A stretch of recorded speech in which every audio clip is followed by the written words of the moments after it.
under this bill, a substantial amount of leaseholders who will be much better off as a result of this, and a substantial improvement to their lives as a result of the changes that this government is proposing. Gordon Henderson. Thank you, Madam Deputy Speaker. There are a large number of freehold homeowners in my constituency of Sittingbourne and Sheppey who pay charges to property management companies for maintenance services that are not always carried out. These management companies rarely respond to complaints from residents who often don't have the money to seek legal advice with a view to taking court action. So will my honourable friend confirm the new Leasehold and Freehold Reform Bill will grant freehold homeowners the right to transparency on how their money is spent, challenge the companies when the contracted services aren't provided, and when necessary have that contract removed from the company? My honourable friend is absolutely right to highlight this. I know many of us as constituency MPs will have had similar experience. It's another example, to the honourable gentleman's point from Stockton North, of reform which is happening in this bill, which will significantly improve the lives of leaseholders for the long term. Shadow Minister Matthew Pennycook. Thank you, Madam Deputy Speaker. As you will no doubt be aware, the government's Leasehold and Freehold Reform Bill, designed to ban the sale of new leasehold houses, doesn't actually contain any provisions to ban the sale of new leasehold houses because the department apparently didn't have time to draft them before publication. If and when the government rectifies their mistake and adds the necessary provisions in, can the Minister tell us whether they will also incorporate measures to reinvigorate common hold by making it accessible and available to both prospective home buyers and existing leaseholders? If not, why not? As has been outlined, we intend to bring forward further changes to this bill in the coming time ahead, as is normal during any of these processes. And as the honourable gentleman and honourable members from opposite will absolutely know, because they have been in the same committees that we have, we are not in this bill proposing to change it at this moment to common hold, but it does remain part of our long-term approach to this area, and we would like to see further reforms as soon as we're able to. Sir Peter Bottomley. Can I say to my honourable friend that one outsider and apparently one or two members opposite misinterpreted what I understood the Secretary of State to be saying in January. Can he confirm that the opportunities of enfranchisement will take away many of the problems that residential leaseholds now suffer, and in effect that will get to common hold? And can I just add to him that if we'd waited to transfer all leaseholds to common hold now, we wouldn't have had the bill, and 6 million leaseholders would have been betrayed. Honourable friend from Worthing raises a very important point, and we all want to get to a place where those who are in leasehold have a much improved situation. We are making huge steps forward with this bill, and we look forward to continuing and augmenting that reform in due course in the future too. Sarah Dyke. Number 7, please, Madam Deputy Speaker. Thank you, Madam Deputy Speaker, and with your permission I will take questions 7 and 18 together. We are in close and regular contact with sector representative bodies and councils from across the local government family to monitor budgets and service delivery, and I've had many discussions with those bodies and organisations since my appointment. The final local government finance settlement for 23-24, she will know, made available up to £59.7 billion for local government in England, an increase in core spending power of up to £5.1 billion, or 9.4 in cash terms for 22-23. The government will continue to look in the round at local government spending ahead of fiscal events, and we will be announcing funding for next year's finance settlement later this month. Sarah Dyke. Thank you, Madam Deputy Speaker. I may take this opportunity to wish Mr Speaker a speedy recovery. I thank the Minister for his response, but respectfully I do not find it satisfactory. At this point I must declare an interest as a proudly active Somerset councillor. Councils provide essential services such as adults and children's social care, yet with increasing costs in social care alongside inflation, many councils around the country are struggling to provide adequate care. I must warn the Minister that without action, lives will be foreshortened. The cost of providing services in rural areas is more than in urban areas, yet rural residents will receive 13% less per head spending in social care support. Will the Minister reassure me that the forthcoming fair funding review will address the unequal way rural councils are funded? Hear, hear, hear, hear. Well, Madam Deputy Speaker, the Honourable Lady and my constituency neighbour in some respects makes an important point, and she does it in a serious way, and I concur very much with the seriousness of the issue and the challenge that it is presenting to our upper tier authorities. As I said, Madam Deputy Speaker, in my answer, we will of course look in the round to all of those pressures being placed on local government to see what we can do to help. She rightly mentions the Rural Services Delivery Grant, something which I have championed, and it's very much in my mind to see what we can do during this settlement in order to address that issue which she raises, which is of course the cost disparity of delivering quality services in rural settings, particularly where populations are sparse. Kate Hollern. Thank you, Madam Deputy Speaker. As I'm sure the Minister is aware, under the current relative needs assessment formula, the poorest fifth of councils receive about 10% below their assessed needs, whilst the richest fifth get 15% above. Hardly levelling up, is it, Minister? A review of the current formula, which is now over 10 years old, has been repeatedly postponed. Meanwhile, local authorities, such as Blackburn with Darwin, may potentially be missing out on thousands or maybe millions of pounds that could deliver the much-needed services in our town. Can you tell me when this review will finally be taking place? Madam Deputy Speaker, the Honourable Lady raises an important point about the formula, and I'm tempted to say that if the spectre of COVID hadn't quite rightly taken up a huge amount of bandwidth of both central and local government, we may be in a different place. We can spend an awful lot of time discussing the minutiae of the formula, and there will be a time when that needs to be done. I think the crucial task that we have in hand at the current time is to play the hand of cards that we have been dealt, to deliver a settlement which works for local government, to deliver those quality and range of services which all of our communities and constituencies, irrespective of where we are in the country, have a legitimate expectation to receive. We're not making terribly fast progress this afternoon. Could everyone who has their questions written down just cut out the bit at the beginning and just ask the question? This is not speech time, this is question time. So just questions. And if we get short questions, we can get short answers too. Ben Bradley. Madam Deputy Speaker, local government finance has been front and centre of our local news given the stark circumstances we've seen in Nottingham.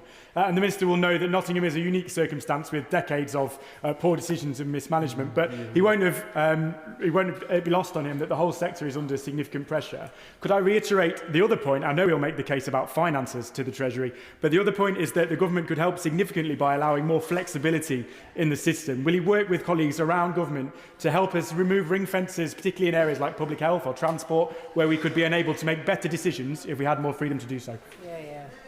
Well, Madam Deputy Speaker, I thank my honourable friend for his question, and I'm not going to give a running commentary on the situation with regards to Nottingham, save to say that my right honourable friend, the Secretary of State, and I keep it under close review. On his wider point about trust and liberalisation, his message or call falls on open ears, and I'm happy to work with anybody who wants to ensure that our local authorities can stand up and deliver, as long as they accept the accountability and responsibility for the decisions that they take. And I think the government has a proud record on working in a relationship of trust with our local councillors and councils in order to deliver for people up and down the land. Shadow Minister Jim McMahon. Thank you, Madam Deputy Speaker. In 2018, Tory-led Northamptonshire County Council issued a 114 notice, as close as the council can come to declaring itself bankrupt. Since then, under this Conservative government, we've seen a further 8 councils from across the political spectrum do exactly the same. Now, in September, the credit agency Moody's warned that more local authorities will fail over the near term due to high inflation, interest rates and service demand. So can I ask, by the government's own assessment, how many more councils are at risk between now and budgets being set next year?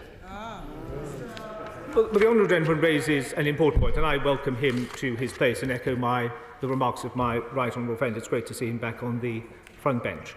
Nobody is going to doubt that Section 114 is a serious issue. I have said to the LGA and to others, I don't think it's right for us to name and shame, point the finger, wag the blame, etc. What we are intent on doing is working with councils who have already alerted us to see what we can do to help.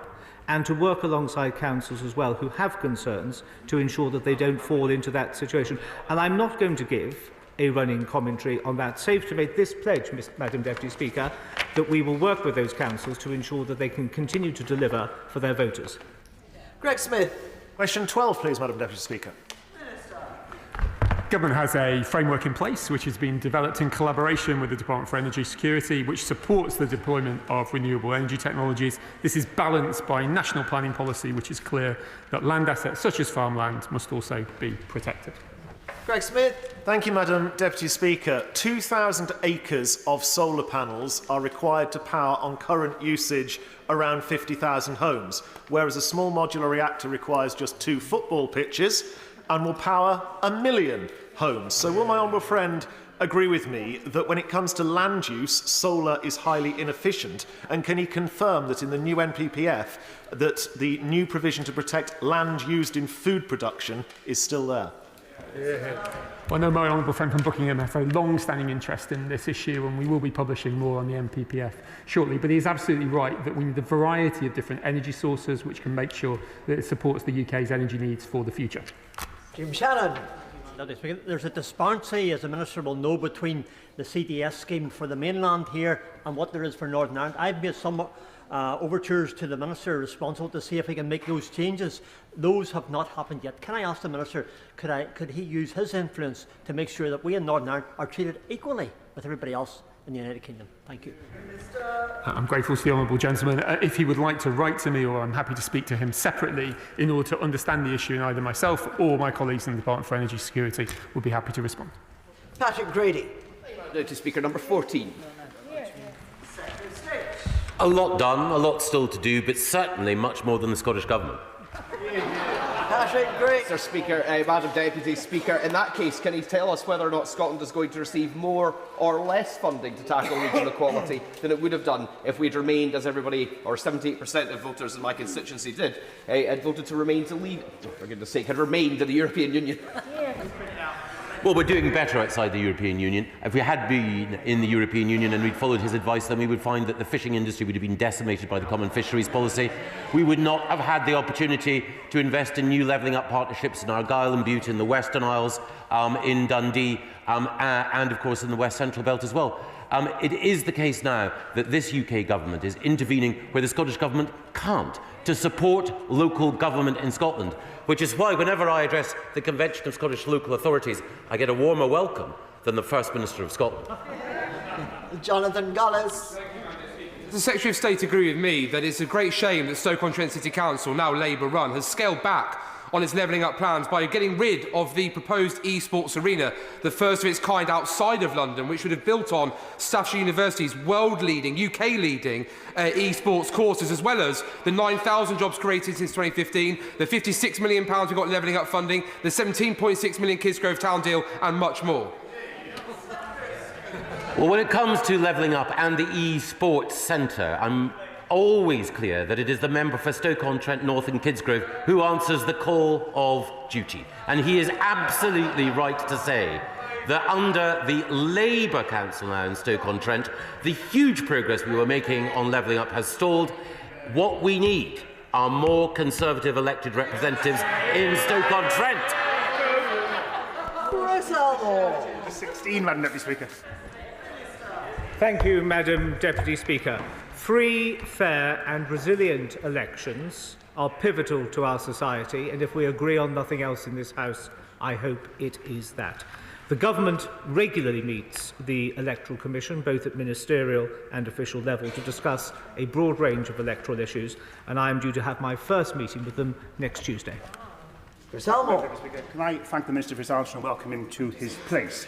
The Minister will know that the cyber attack in October 2021 wasn't detected until August 2022. The Commission then admitted that they had failed a cyber security test in the same year.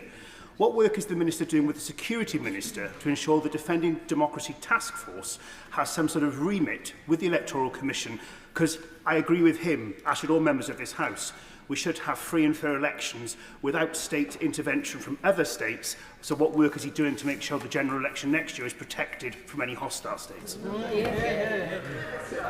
The honourable gentleman, and dare I say it, my friend, raises an important point. There is a good range of discussion taking place, Madam Deputy Speaker, between my department and the Home Office. There are a range of meetings focused on that, conscious of the role that the Commission can play. We have to make sure that our elections, those who stand for election, those who participate and those who administer, feel safe and secure in any role that they are playing, and moreover, that the results, whatever they are, stand up and are not open to challenge as a result of cyber attack or anything else. Shadow Minister Florence Ashalomi. Thank you, Madam Deputy Speaker. A report from the APPG on democracy and the Constitution found that the photo voter ID scheme creates a real risk of injustice and potential discrimination. The report highlighted the case of an immunocompressed woman who was denied her right and her voice at the local elections after being told that she needed to take off her mask. Does the Minister agree with me that denying someone a say in how their community is run because of a disability is completely unacceptable? And can they confirm that any indications of potential discrimination found in the photo voter ID system will be dealt with prior to the next set of elections? Well, the Honourable Lady raises a serious point, and let me put on record that I would be happy to meet her and the APPG to discuss their issues and concerns.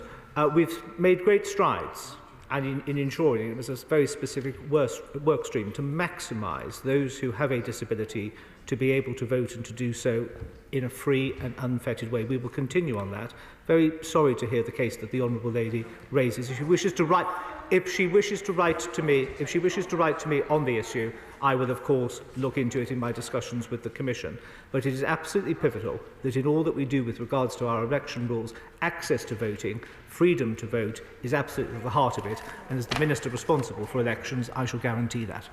Right, I'm issuing a challenge to the House.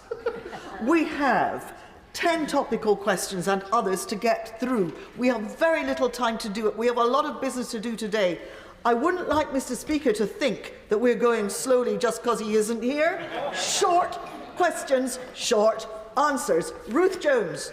Well, number one, please, Madam Deputy Speaker. At the autumn statement, my right honourable friend, the Chancellor of the Exchequer, made available to my department money for investment in London, Cambridge and Leeds, planning capacity and capability, the Local Authority Housing Fund, Local Housing Allowance, home buying and selling and the Affordable Homes Guarantee Scheme. Quite a coup. Brilliant. Ruth Jones. Thank you, Madam Deputy Speaker. I think I almost got most of that. Newport West is home to a thriving and inclusive Muslim community, and I pay tribute to the multi-faith work being done to bring our communities together with the terrible events from the Middle East. So can the Minister outline what discussions he has had with the Welsh Government about supporting this multi-faith work and eradicating Islamophobia in Wales and the UK once and for all? Yeah. Well, I'm very grateful to the Honourable Lady, and of course Newport is one of many cities and towns where there is effective working between representatives of Muslim communities and wider figures in local government. I had the opportunity to discuss some of these issues with the First Minister of Wales at the British Irish Council just 10 days ago, but there is much more that we need to do in order to deal with anti-Muslim hatred. Tom Hunt. Speaker, over the summer, my honourable friend within the North East Derbyshire published a non-binding code of practice for cladding remediation works. This followed intensive discussions with him, but also me highlighting the devastating cases in Francis Tower. I was wondering if the Minister could give me an update on how in practice this non-binding code of practice is working. Has it led to improved behaviour? Has it been a step forward? And has the Minister considered further my view that perhaps it needs to be legally binding? Grateful to my honourable friend from Ipswich. He was an absolute driving force in this code of practice. We are monitoring this actively. Anecdotally, I am seeing fewer issues, but that still are some, and I will be happy to receive both from him and other members of the House any information or evidence which suggests there is still a problem. Thank you, Madam Deputy Speaker. The cost to councils of delivering core services, their services will exceed their core funding by £2 billion this year. Newcastle expects a funding gap of £56 million. That's following £369 million worth of Conservative cuts to funding and years of Conservative economic failure. So, can my constituents rely on council services under a Conservative government? certainly can't rely They certainly can't rely on a Labour government, because the leader of the opposition just this morning has been talking about his admiration for Margaret Thatcher and cost cutting. So I'm afraid all she's doing is raising false hopes which have no chance of being satisfied under a Labour government. Sir Desmond Swain. My interest is in the register. Why is it his policy to deny a landlord and tenant the ability to agree a mutually convenient fixed-term tenancy? I'm grateful to my honourable friend, Madam Deputy Speaker. Fixed-term tenancies can trap tenants into poor quality homes and trap landlords into long-term tenancies with bad tenants. With the abolition of Section 21, we no longer see them as necessary. However, I'm happy to work with him to ensure the Renters Reform Bill works for his constituents. Shadow Minister Mike Amesbury. Thank you, Madam Deputy Speaker. The latest government figures highlight that a record 139,000 children are in temporary accommodation in the lead up to Christmas. That's a 14% increase. Meanwhile, only 9,500 homes for social rent were built last year. If you take into account all those homes that were built since 2010, it's actually minus 14,000 each year. Does the Minister regret handing back £1.9 billion of unspent departmental money to the Treasury last year, given we're in an urgent housing crisis? And why not adopt Labour's plan to get Britain building again? That's building 1.5 million homes over that parliamentary period. Thank you, Madam Deputy Speaker. I would remind the honourable gentleman that our target is 300,000 homes per year. Multiplied by 5, it equals 1.5 million. I would also just like to say that in the autumn statement, we had 3 measures to address the challenges with temporary accommodation. We uprated the LHA to the 30th percentile, a new 120 million for a homelessness fund, and an extra 450 million for the local authority housing fund. Jonathan Gullis. Thank you, Madam Deputy Speaker. Will my right honourable friend agree that Stoke-on-Trent City Council should invest their share of the £200 million they recently secured for the National Lottery Heritage Fund on one of the 3 beautiful beasts of Burslem, the indoor market, in order to regenerate the mother town, which the leader of Stoke-on-Trent City Council is the local ward councillor for? Thank you, Madam Deputy Speaker. It's fantastic to see that Stoke-on-Trent has been chosen as one of the 20 places to benefit from the National Lottery Heritage Fund's £200 million investment in the Heritage Places Initiative. The Heritage Fund will make its funding decisions under the Heritage Places Initiative, independent from government. However, I'm sure that the National Lottery has heard my honourable friend's loud cry for Burslem, and I'm sure that they will look at it favourably. Mohammed Yassin. Thank you. Sasha from Kempston. Bedford, one of the increasing numbers of freeholders inflicted with state maintenance charges. So will the Secretary of State commit to a review and overhaul of these excessive, unpredictable and often opaque fees and insurance costs that not only treat mostly new homeowners as cash cows, but also putting their homes at risk? Very important point, and yes, we're on it. Peter Aldous. Thank you very much, Madam Deputy Speaker. The Great Yarmouth and Lowestoft Enterprise Zone, which was set up in 2012, has been very successful. With no investment zones in the east of England, will my honourable friend meet with my right honourable friend, the member for Great Yarmouth, and myself to consider how best the enterprise zone can be enhanced so that it can continue to create jobs in the low-carbon energy sector?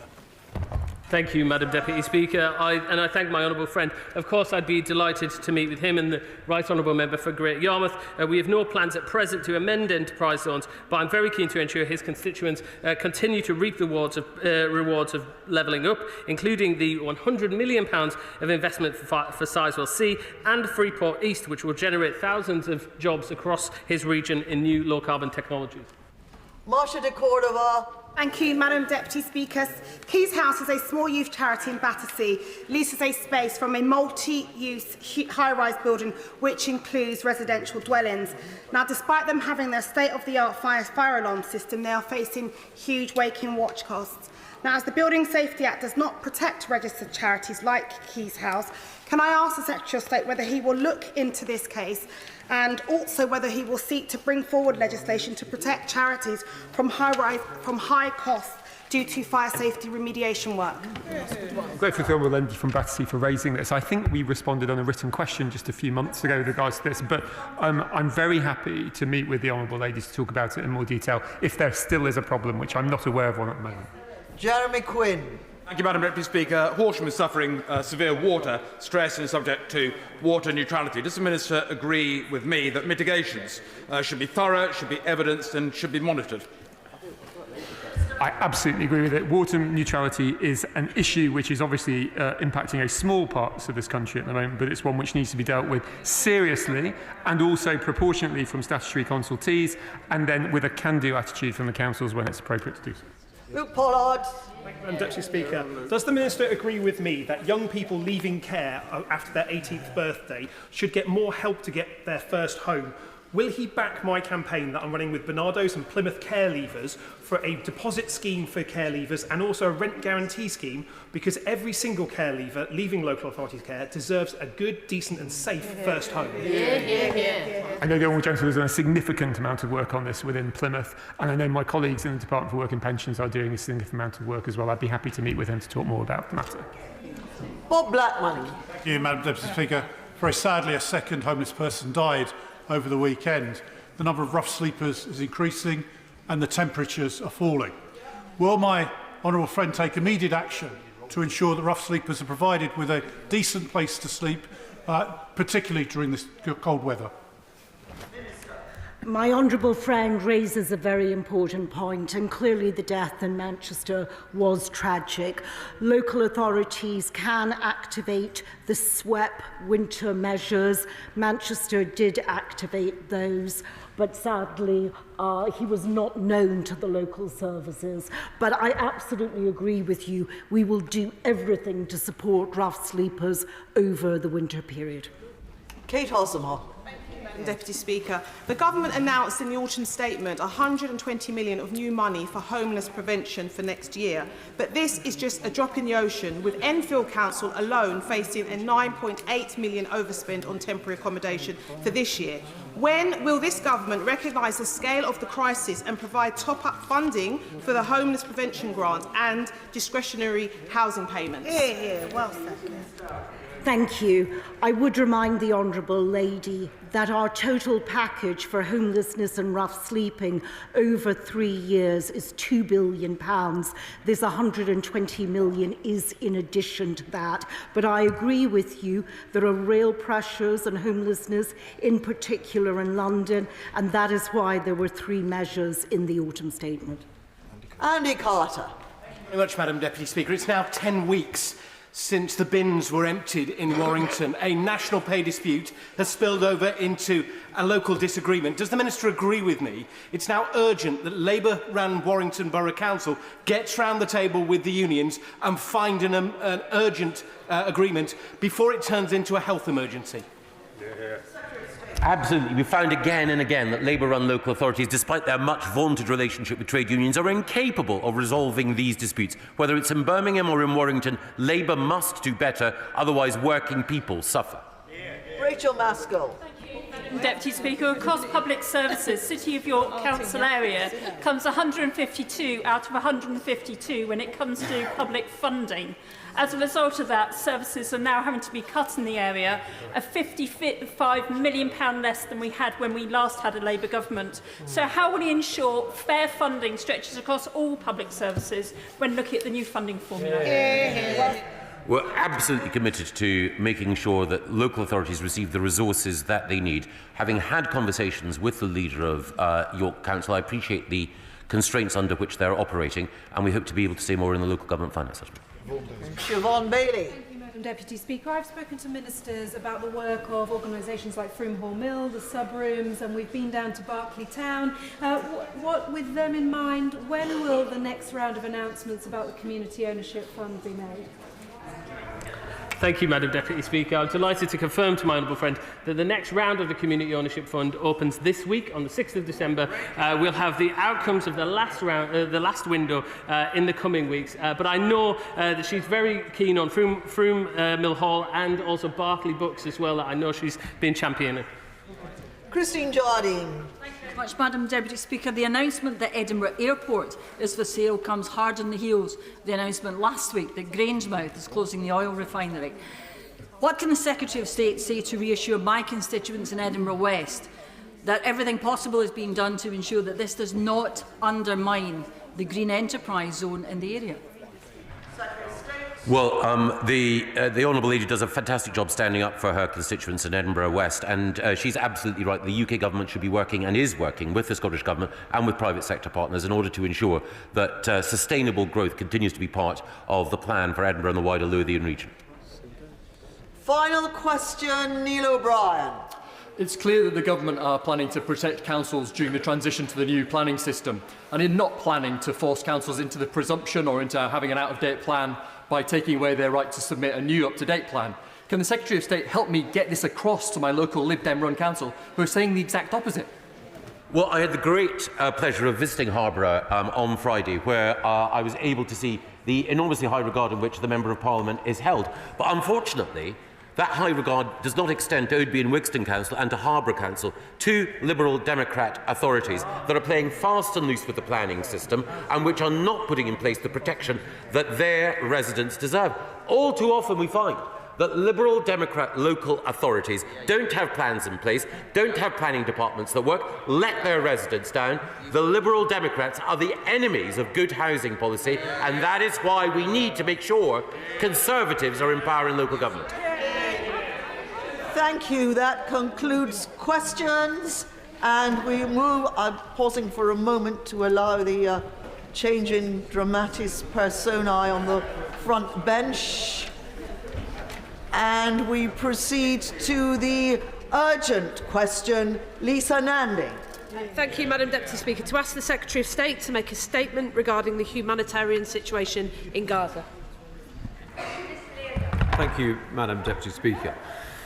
A tragedy is unfolding in the Middle East. Israel has suffered the worst terror attack in its history, and Palestinian civilians are experiencing a devastating and growing humanitarian crisis.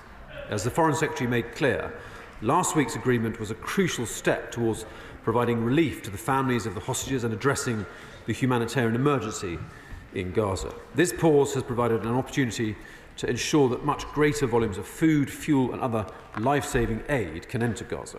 On the 24th of November, the British government announced a further £30 million worth of humanitarian assistance, tripling our existing aid budget for the occupied Palestinian territories this financial year, bringing it to a total of £60 million.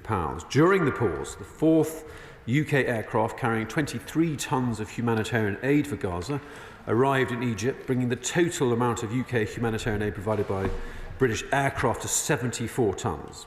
That aid is now being dispersed to the United Nations to support critical food, water, health, shelter and protection needs in Gaza and to pre-position emergency supplies in the region. And we are also, Madam Deputy Speaker, actively exploring other aid routes, including by sea. The pause that ended last week was a crucial step towards providing relief to the families of the hostages and addressing the humanitarian crisis in Gaza. We have said repeatedly that we'd like to see an extension. UK humanitarian funding will continue to support trusted partners to provide humanitarian assistance and negotiate humanitarian access in Gaza. The UK will continue in conjunction with our international partners to advocate internationally on humanitarian priorities. These include respect for international humanitarian law, the need for fuel, humanitarian access, humanitarian pauses, and an increase in the types of assistance. We are urgently exploring all diplomatic options to increase this, including urging Israel to open other existing land borders, such as Kerem Shalom. We welcome the intensive international cooperation, including efforts from Qatar and the USA, that led to this agreement, and we thank partners for their continued work. We remain committed to making progress towards a two-state solution. Britain's long-standing position on the Middle East peace process is clear. We support a negotiated settlement leading to a safe and secure Israel living alongside a viable and sovereign Palestinian state. The UK will continue to work with all partners in the region to reach a long-term political solution that enables both Israelis and Palestinians to live in peace. Shadow Secretary. Thank you, Madam Deputy Speaker. Given recent events, it is surprising and regrettable that neither the Prime Minister nor the Foreign Secretary are making a statement today. The reality is that this conflict has sadly reached another phase, and many more innocent lives will be lost if we do not act now. We urge the government to continue to push for another cessation of hostilities and for all remaining hostages to be freed. And to be clear, Israel must not besiege or blockade Gaza. It must comply with international law and protect innocent lives and civilian infrastructure, and ensure attempts to address the humanitarian catastrophe are ramped up quickly. In the last few days, partners on the ground have become increasingly concerned about the safe zone at Al-Mawasi. Reports suggest aid is not reaching those there. Has the government held talks with Israel and others to ensure that it does, and to seek assurances that Palestinians who fled there will not be moved further still, which he will know is a key concern of Arab states? Shelters are severely overcrowded, dysentery is spreading, and the risk of cholera is now significant. That must be mitigated now. Is there a serious plan to deal with sewage and distribute medicine and vaccines? It is winter in Gaza. Nearly 2 million people are displaced, many in tents or in the open air. I urge the Minister, again, to follow the US's lead and appoint a humanitarian coordinator to get the trucks moving more quickly, to get fuel in and to work towards the opening of Kerem Shalom. The UK and partners must redouble efforts towards an enduring cessation of hostilities and a lasting political solution. Israel must be assured that Hamas cannot carry out an attack like October the 7th ever again, but to build a lasting peace, we must assure a generation of Palestinians there's hope, that they, their children and grandchildren can expect the security and opportunity that is their right, with a plan for children both to prevent their deaths and to prioritise their lives, and a clear message that there can be no reoccupation or reduction of Gazan territory, and that those displaced have the right to return home. I urge the government to play its part in ending the illegal settlements and settler violence in the West Bank and create a plan for the reconstruction and renewal of Gaza. We must do more, without delay, to deal with the humanitarian catastrophe unfolding in front of us as we work simultaneously towards a better future. Many more lives will be lost if we do not act now.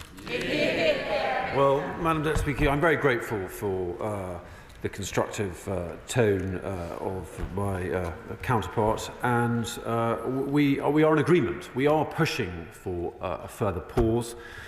We regard this as imperative. The success, as it were, of the last one showed the utility of a pause in terms of the increased flow of humanitarian support, and we continue to strain every sinew in terms of our diplomacy to aim for that. The Foreign Secretary made that argument to his various ministerial colleagues last week, and will continue to do that with his counterpart and ministerial counterparts right across the Middle East. She mentioned the safe zone. That is something we continue to monitor, and officials in the region are seeing how that unfolds with regard to the humanitarian impact. But she's absolutely right when she draws the House's attention to the grievous impact in terms of the humanitarian impact of disease. We are confident that the way we are channeling our funds through the UN agencies is the right way to go about that. That's the UNRWA, OCHA and UNICEF. But of course, the scale of increase of need is something that's hugely alarming, and we are very painfully aware that it is women and children who often bear the most unfortunate brunt of this sort of impact. We are redoubling efforts, I can give her that assurance. Clearly our financial contribution has tripled, but that goes in hand with our political efforts, because it is only through a lasting peace that she referred to that this will be resolved. The humanitarian component, Madam Deputy Speaker, is clearly of utmost urgency, but we must not forget the political, which runs in tandem, and our stance when it comes to the illegal settlements in the West Bank, and our continued support, our long-standing support for a sustainable solution that sees Palestinian statehood at the heart of the future of the region is undiminished. And that's something that, in addition to our humanitarian efforts, our political effort and our diplomatic effort will continue to argue for Palestinian statehood as the seed for a long-term solution in the region. Father of the House, Sir Peter Bottomley. Mr. Speaker, the House will welcome the bipartisan support for what the British Government is trying to do. Most of us know that our direct power in the area ended over 70 years ago. Can I, through the Minister, put to those who just want to have a simple ceasefire that would be helped a permanent end to violence if people around Israel recognised Israel within its recognised international boundaries, and if Israel could make sure it could withdraw to its own boundaries and stop the aggressive settler activity outside their own areas in the West Bank. Speaker, the Father of the House makes a very, very good point. Our analysis is that the two-state solution, in which both sides respect the right of each other to exist, and there's an end to settlement and settler violence, is an essential precondition to any long-term peace in the region. SNP spokesperson Brendan O'Hara. Madam Deputy Speaker, exactly as they said they would at the end of the humanitarian pause, Israel has resumed its offensive in Gaza with full force, including an appalling attack on the MSF aid convoy, and official figures estimate that 1,000 Palestinians were killed this weekend alone. There is a massacre of innocent civilians taking place right now, and it's blatantly obvious that all appeals made by the UK government and others for Israel to avoid civilian casualties are being ignored. And I wonder just how much this government now regrets giving Netanyahu that blank cheque, particularly as millions of displaced people are being squeezed into a wasteland on the Egyptian border and the indiscriminate bombing continues. At the weekend, the EU's foreign policy chief, Joseph Borrell, echoed Scotland's First Minister when he said that the solution can only be political, one which is centred on two states. And he's correct. So can I ask the Minister, what is holding the UK government back from officially recognising the state of Palestine as a fundamental first step to achieving a long-term solution to this awful crisis? You're here.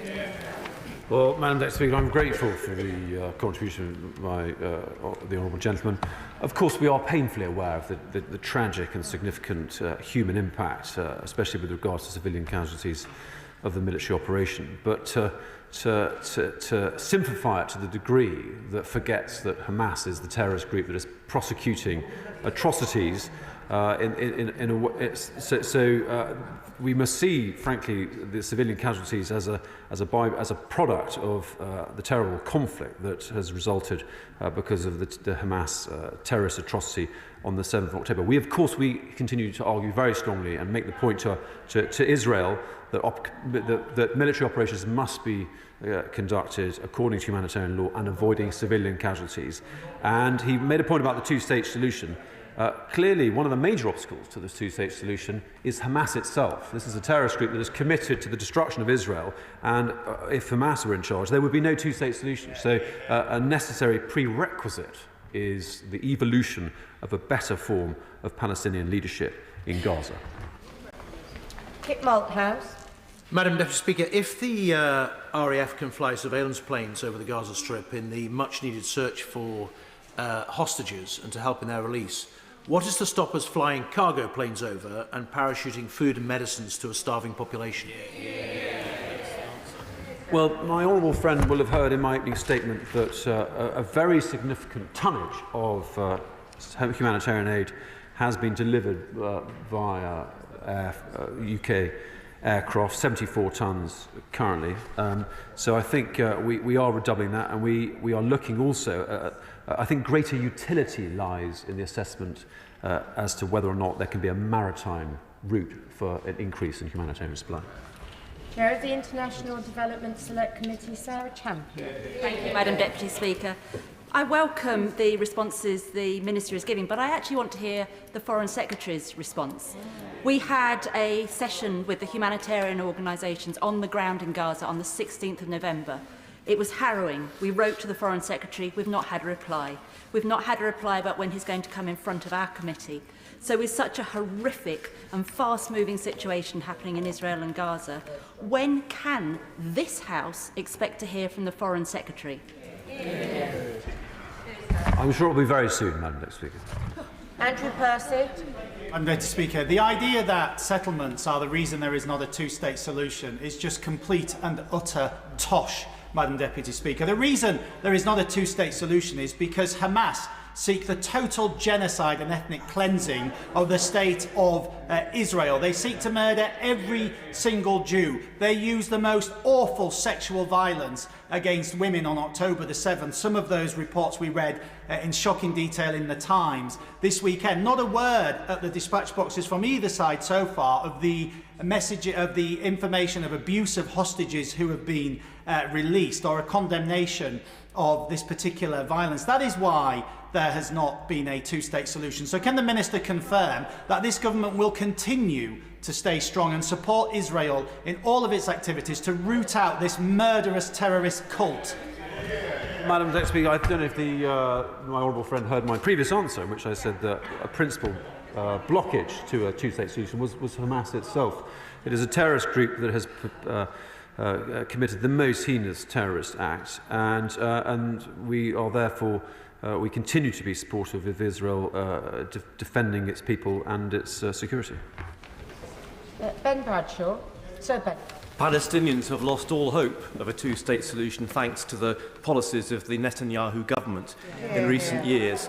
And would it not give them some hope if we followed other countries' lead and honoured the vote taken in this House 9 years ago to recognise Palestinian statehood? Well, Madam Deputy Speaker, I think our efforts are focused on a more pragmatic avenue of working with allies in the region to ensure that there's a sustainable, more meaningful support right across the region for a two-state solution. Sir Julian Lewis. The government accepts that there can be no political solution unless Hamas is removed from control in Gaza. Can the Minister explain to us who exactly will remove Hamas from that level of control in Gaza? The political future of the Palestinians is a matter for Palestinians. Leila Moran. Speaker, I'd like to start by agreeing with the member opposite who spoke about the condemnation, the rightful condemnation of the genocidal words from Hamas. This is the extremes of the debate, and on the other side of the extremes of the debate are ministers in the Israeli government calling for a dropping of a nuclear bomb on Gaza, calling the siege of Gaza and the spread of epidemics as a good thing. These extremes do not represent where the majority of Palestinians and Israelis and the population across the world want to be, which is with this government on two states. My question is simple, however. Two states is all very well to say, but what is the FCDO, in terms of its resources, actually doing to make it happen? Nothing. Well done, Madam Deputy Speaker. Our considerable resource, by way of humanitarian aid and political and diplomatic effort, is entirely focused on that. And we bring a considerable diplomatic heft in terms of our relationships across the region. We are an important member of the permanent P5 of the Security Council, so we mustn't underestimate our own ability to bring positive political leverage to this situation. And that is something we are resolutely focused on. Sir Michael Ellis. Madam Deputy Speaker, over the weekend, the Times newspaper carried chilling testimony of Hamas's extreme violence against women on the 7th of October. Gang rape, women found with bloodied underwear, broken bones from rape, beheading, women found with gunshots to their private parts. It doesn't bear thinking about what Israeli women held in Hamas captivity have endured and may still be enduring now, those hostages. So will my right honourable friend join me in condemning these appalling acts of violence and this aspect of the ongoing humanitarian situation?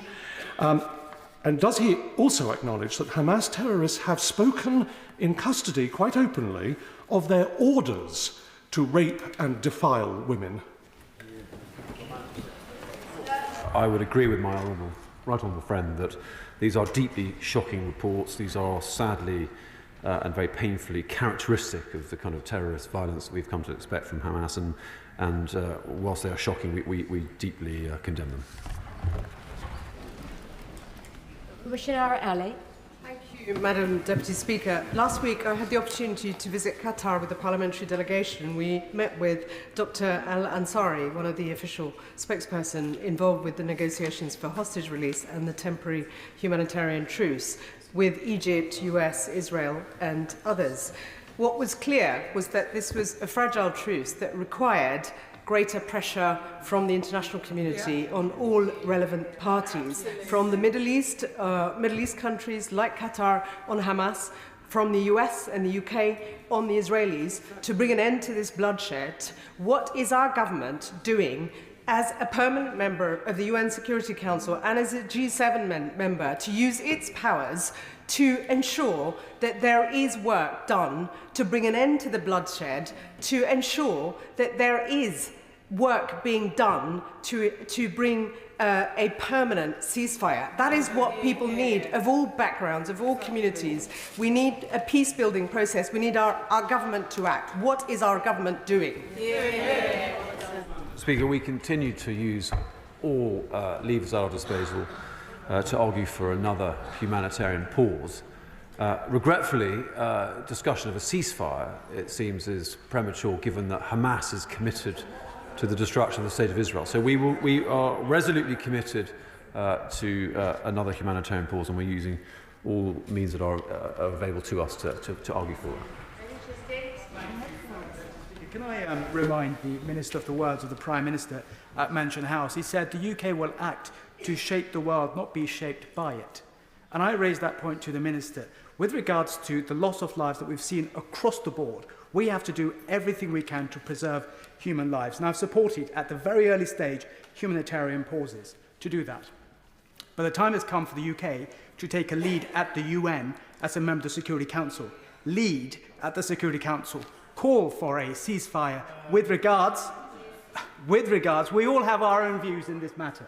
Having supported humanitarian pauses before, a time has come for the UK to work towards a ceasefire, release of all the hostages, humanitarian assistance and a political solution in line with our own Security Council Resolution 242 on the 67 borders. When will we push that at the Security Council and lead the world on this matter?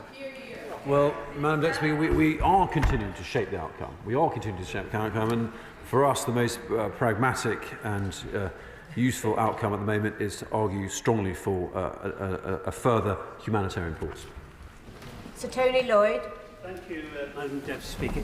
If every humanitarian pause is simply a prelude to the further bombing by Israel of Gaza, what will be left other than a refugee camp and a wasteland?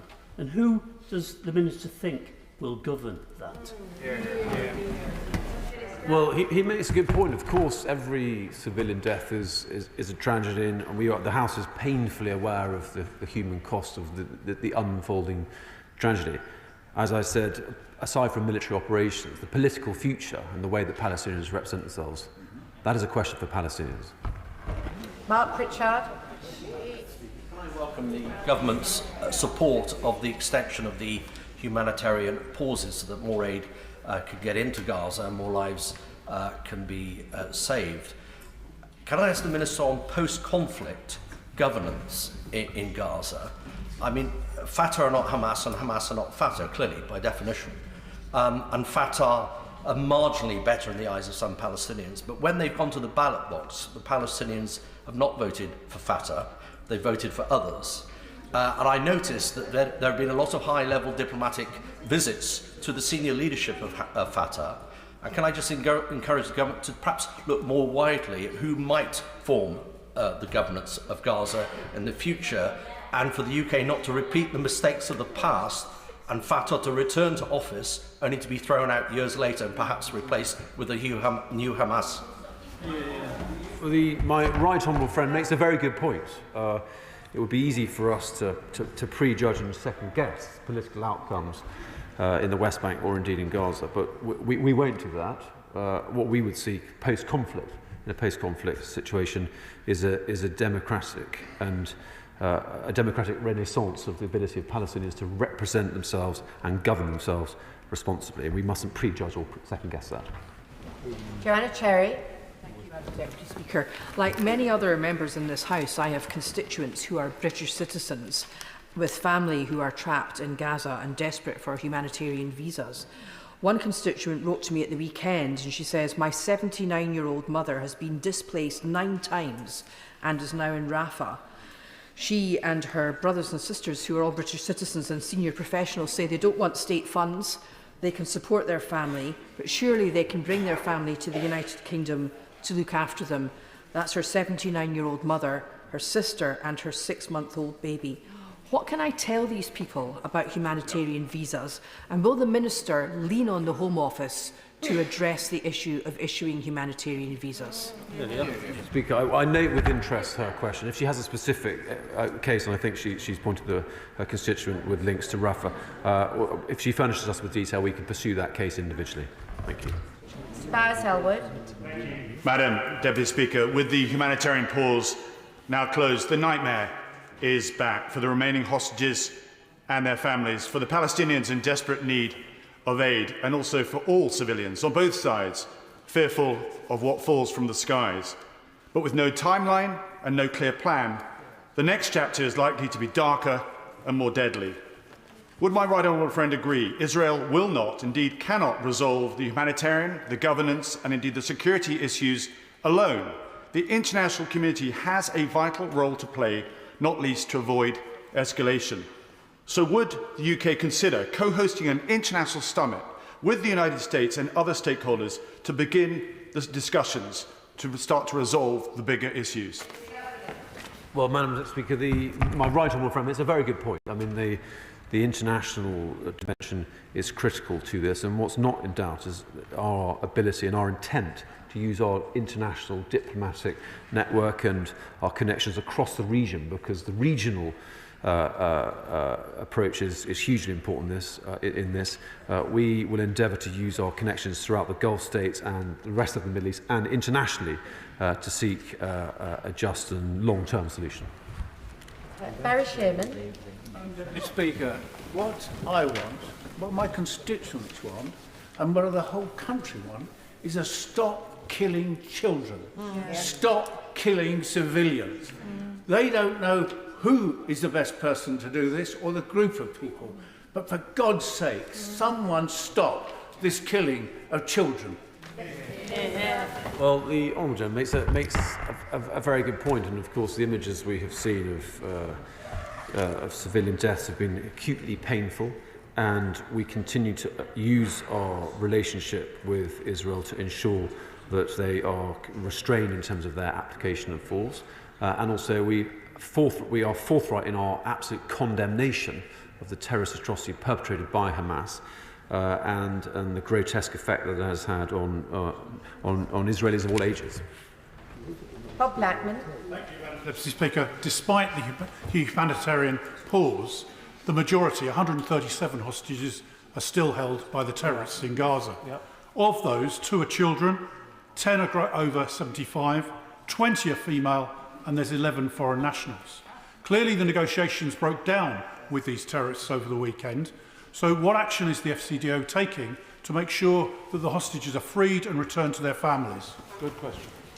Well, Madam Speaker, he raises a very good point, and that's front and centre of our diplomatic effort internationally.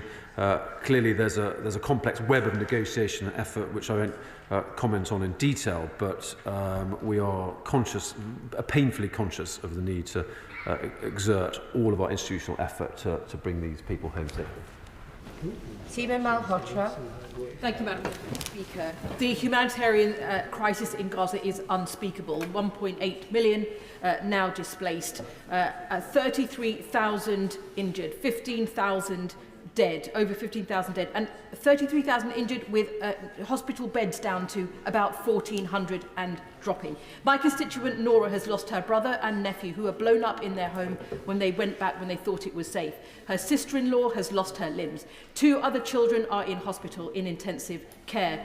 I need to ask the Minister, what is the plan for humanitarian visas? What is the plan, and how serious is it for safe zones? What is the plan for people who have lost their homes, their family members and their limbs? And what is the plan, seriously, to work with international allies towards a permanent ceasefire, release of hostages and a proper political solution?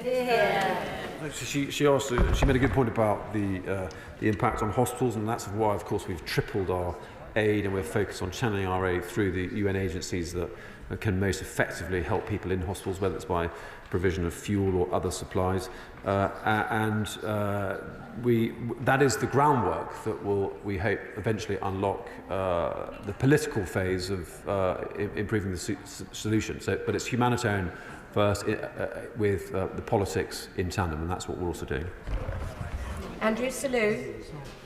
Thank you, Madam Deputy Speaker. The sexual violence meted out by Hamas on the 7th of October was absolutely horrendous. In the second half of last month, a number of members on both sides of this House received details passed on by a doctor in Nasser Hospital in Khan Yunis, who said that 3 of his children and 3 of his grandchildren were among the 45 men, women and children in his house who'd all been destroyed that afternoon while he was working a hospital shift. We are piling misery on misery. So as one former infantry soldier to another, can I ask my honourable friend to make sure the British government renews its plea for as great a precision as possible in the pursuit of the terrorists, so we don't lose more civilian lives in that way? Madam Deputy Speaker, he speaks with experience and knowledge, and we are making exactly those pleas to our Israeli colleagues. Ian Paisley. Thank you very much, Madam Deputy Speaker. 8 weeks after the murder, unjustifiable murder of Jewish people in Israel, the countless raping of Israeli and Jewish women, is the Minister disappointed that the United Nations Women's Group made the most facile and mealy-mouthed statement that could not even use the word rape in describing what had happened? And will he use his influence and the government's influence in drawing the attention of the United Nations to getting on side in this issue and condemning sexual violence against women and the rape of women? Just because they're Jews does not mean that they do not matter. And that point should be made to the United Nations over and over again.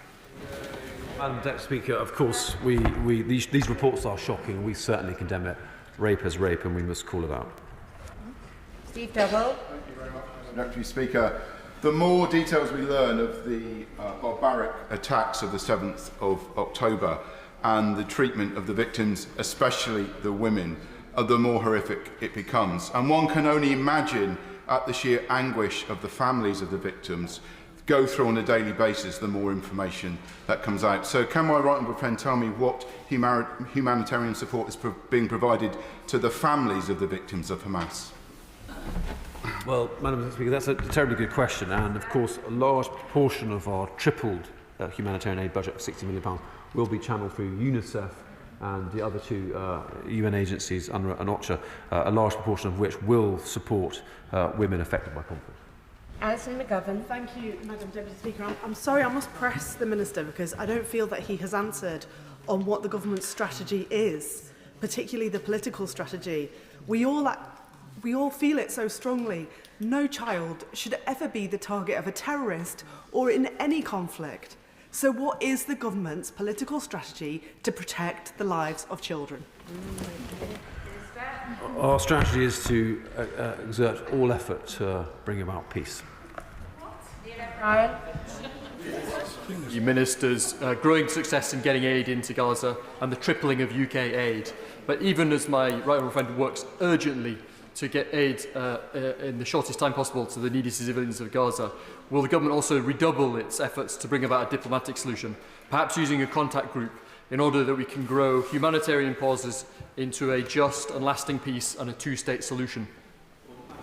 Exactly our strategy is to use diplomatic effort in concert with our humanitarian effort to bring about a situation whereby diplomacy can take effect and the foundations can be laid of a long-term peace. Clearly we are not there yet, but it will require a huge amount of diplomatic effort right across the region and the close relationship with many parties, and that's something to which we can bring a great deal of expertise and utility.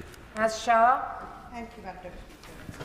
What actions has the government implemented to integrate its approach to preventing atrocities into the UK's foreign and development policies, and how has it involved the Office for Conflict Stabilisation and Mediation's Mass Atrocity Prevention Hub in conducting a risk assessment of Israel's actions in Gaza?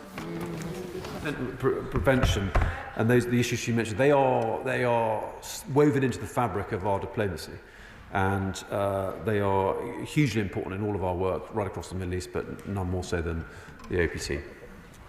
As Carmichael.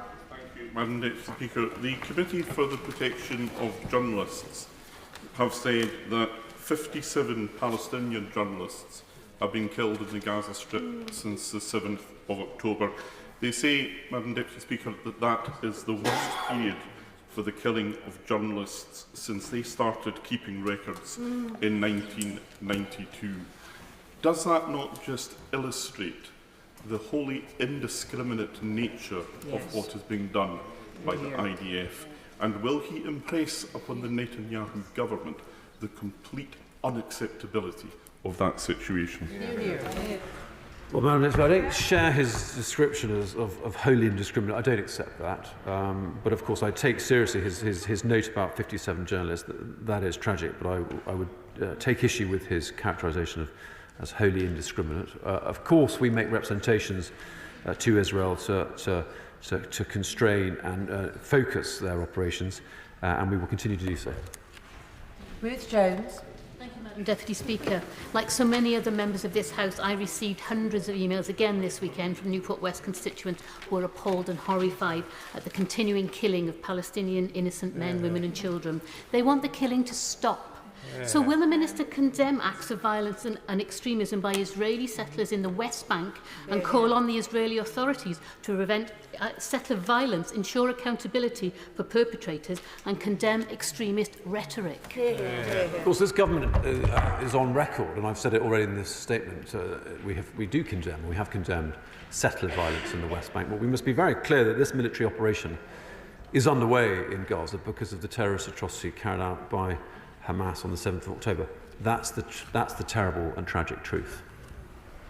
Slaughter. Thank you, Madam Deputy Speaker. Now over 15,000 civilians have been killed in Gaza, and Israel's military operations have not abated following the pause in fighting. What specific requests is the government making to its Israeli counterparts to stop the killing?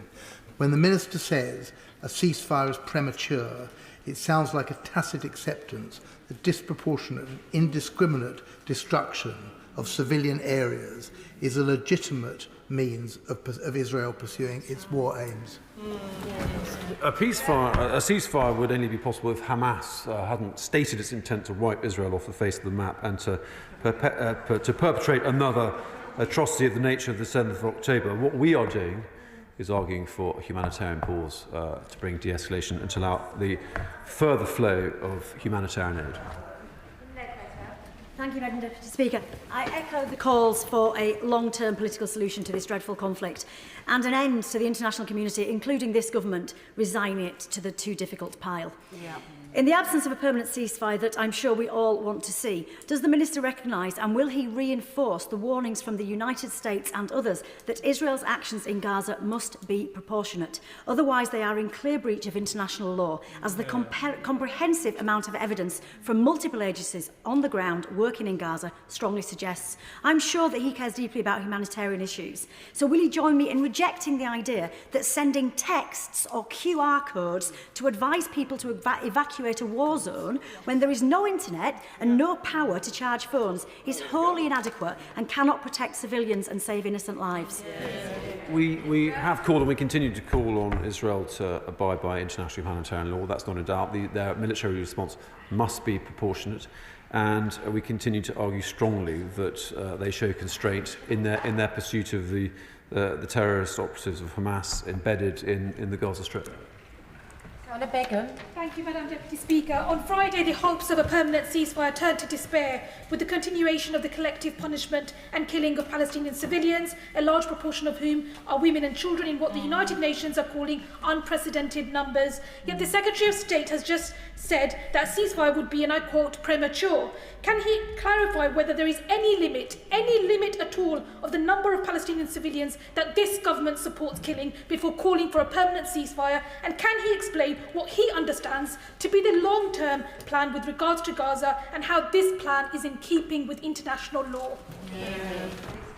Well, regrettably, it's not the case that Hamas wants a ceasefire. It would be good if that was the case. It's not. They are a terrorist group committed to the destruction of Israel, and they are on record as stating their desire to perpetrate another atrocity on the scale of the 7th of October. So while that is the fact, the consequence inevitably is an Israeli military response. We support their right to protect their sovereignty. We implore them to show constraint and to avoid civilian casualties. And attendant to that, we will argue for a further humanitarian pause to allow humanitarian aid to flow.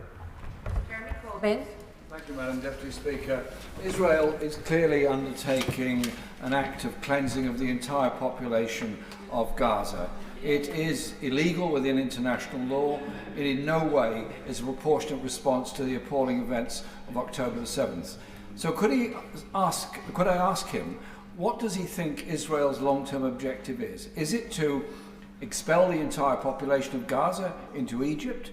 And could he say, what is the role and purpose and military objective of British military participation in the whole area? And can he assure us there are no British soldiers on the ground in Gaza? Speaker, unsurprisingly, I don't share his assessment or his view of the context. And of course, it's clear that the Israeli objective is to defend itself against the terrorist group of Hamas. Julie Elliott. Thank you, Madam Deputy Speaker.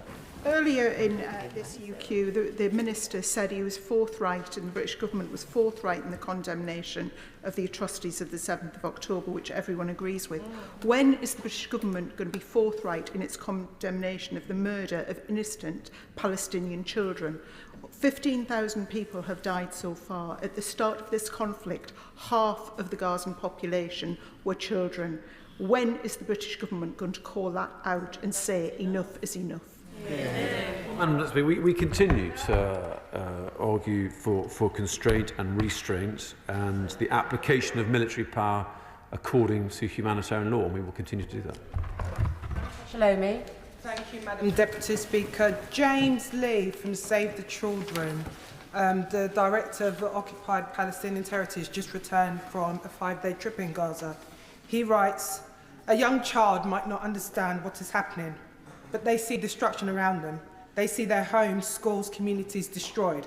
They hear everything that's happening around them. The airstrikes, the cries for help. They feel the terror, the insecurity, the helplessness.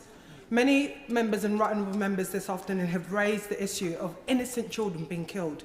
Innocent children who have no cause in what's going on. We cannot watch while this continues. So does the Minister agree that unless we work towards a definitive ceasefire, that is the only way to sustainable peace in the region? Well, Madam Secretary, she makes she draws a very painful allusion to the view of Save the Children, and of course I should say that that's why a large portion of our increased aid budget is going to UNICEF to support children affected by this. And of course, we would all like a de-escalation and a ceasefire, but while Hamas remains intent on perpetrating another atrocity like the 7th of October, it's very hard to see how there could be no other response than a military one in terms of Israel defending its sovereignty. Patrick Grady. Mr. Speaker, the Office of the Prosecutor of the International Criminal Court has issued a call for evidence regarding possible breaches of international humanitarian law in Israel and Palestine.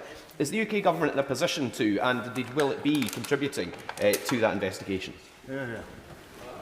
Not at this stage, but of course we will continue to take note. Blackened by mould, eaten by worms and mulled by stray dogs. That was the fate, Madam Deputy Speaker, of 4 premature babies who medical staff were forced to leave behind after being forced to evacuate the Al Nasser hospital in just 30 minutes by the Israeli military. Just what was the crime of these 4 vulnerable premature babies who were left to an unimaginable fate? And just how does the Minister plan on telling me that a humanitarian pause helped them when a ceasefire would have saved them? Well, Madam Deputy Speaker, he talks painfully about a humanitarian impact. Of course, the tragedy is that Hamas does not want a ceasefire, and therefore the conflict will surely continue. Clive Efford. Thank you, Madam Deputy Speaker. I accept that Hamas is a terrorist organisation and that their infrastructure needs to be dismantled so that they can't commit any more atrocities. But that doesn't justify the unrelenting bombing that we saw return to Gaza over the weekend. Has the government satisfied itself that Israeli bombing is precision bombing against terrorist targets? And if it hasn't been able to satisfy itself of that, why isn't it calling for a ceasefire? Madam Deputy Speaker, we have argued and we will continue to argue for constraint, and the whole House will share the anguish he expresses about the humanitarian and the human impact. But we continue to make the argument to Israel that they must be restrained and they must follow international humanitarian law. Yasmin Qureshi. Thank you, Madam Deputy Speaker. The UN Secretary-General recently said, "We are witnessing a killing of civilians that is unparalleled and unprecedented in any conflict since he has been a Secretary-General. Over 16,000 Palestinians are dead, 70% are women and children. Hospitals are being flooded with influx of dead bodies, over 41,000 injured, 84,000 people with diarrhea, 100,000 with acute respiratory things, thousands of people trapped under the rubble. 80% of the Gazan population is now internally displaced. There are bombs everywhere in Gaza.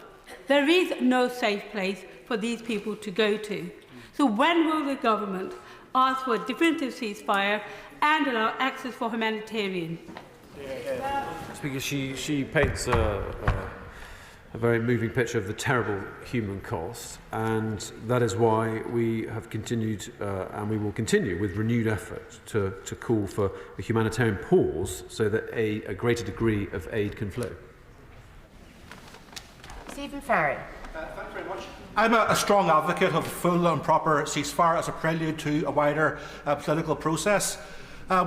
However, work has to be done to create the conditions for a ceasefire, including the potential provision of security guarantees. So what plans does the government have to discuss with international partners the creation of some form of peacekeeping or monitoring presence, either under the basis of the United Nations or some form of ad hoc arrangement, with including in particular the Arab states, in order to provide some form of confidence-building measures? Madam Secretary, the Honourable Gentleman makes a very interesting point, and I think we are certainly using our regional network of diplomacy and diplomatic presence to discuss regional solutions that may involve other Arab states, because the political settlement will depend on a long-term sustainable regional support, and whatever the outcome might be. Manjeet Singh Desai. Thank you, Madam Deputy Speaker. I want to see an end to the violence in Gaza, which is what I recently voted for along with Labour colleagues. After the end of the fragile ceasefire last week, we desperately need the UK government to work with international allies and push for peace, with the release of all hostages and the end of the killing of thousands of innocent Palestinians.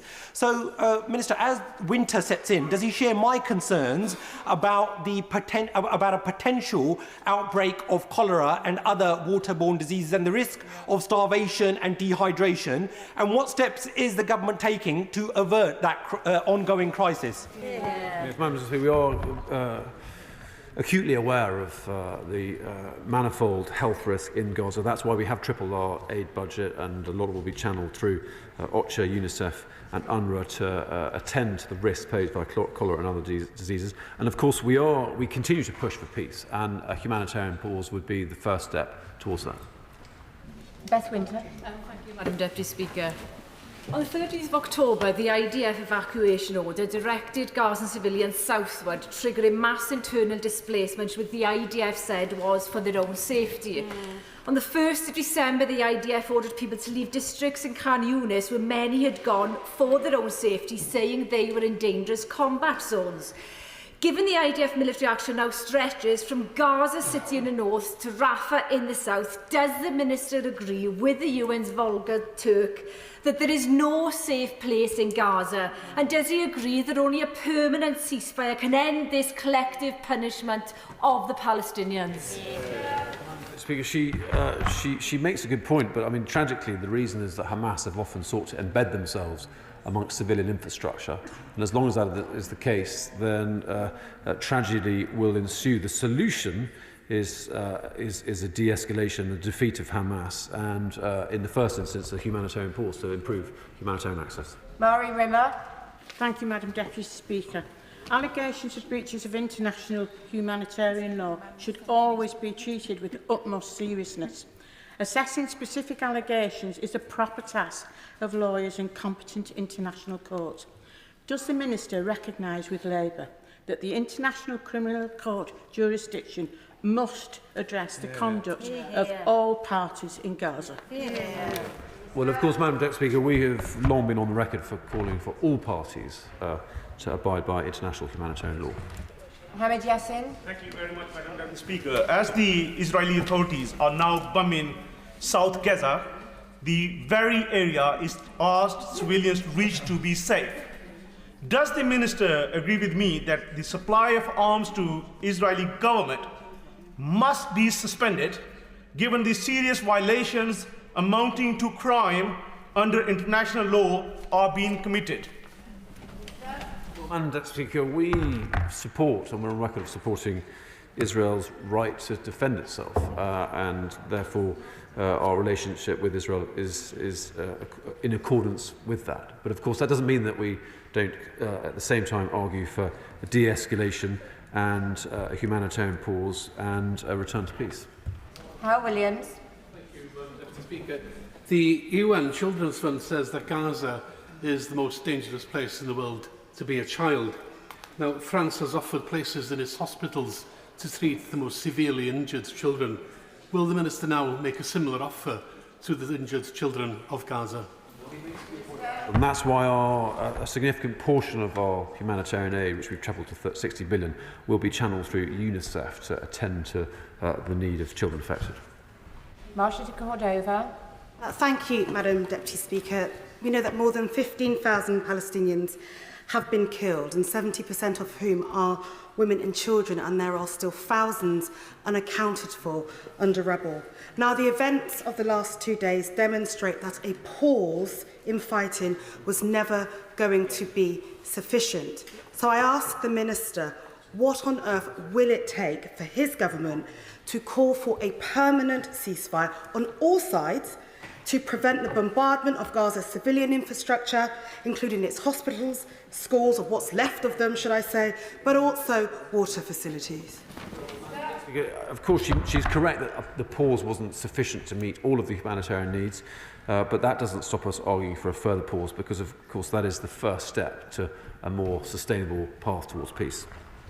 Bergen. Thank you, Madam Deputy Speaker. I must say, the Minister comes across like a passive observer as the further horror unfolds. I wish he would use his agency in his role, because 1.8 million people in Gaza have been forcibly displaced. People were told to go south to avoid the bombing. Now Israel is indiscriminately bombing areas there. The UN says there is no safe place in Gaza. Above all, this is a war on children. So how many more children have to die before the government adds its name to the growing list of countries around the world calling for an immediate and sustained ceasefire? I would say gently to the honourable gentleman, in actuality, this is a war on Hamas. Debbie Abrahams. Thank you, Madam Deputy Speaker. Surely the events after the weekend have shown that a temporary pause in cessation of hostilities is just not enough.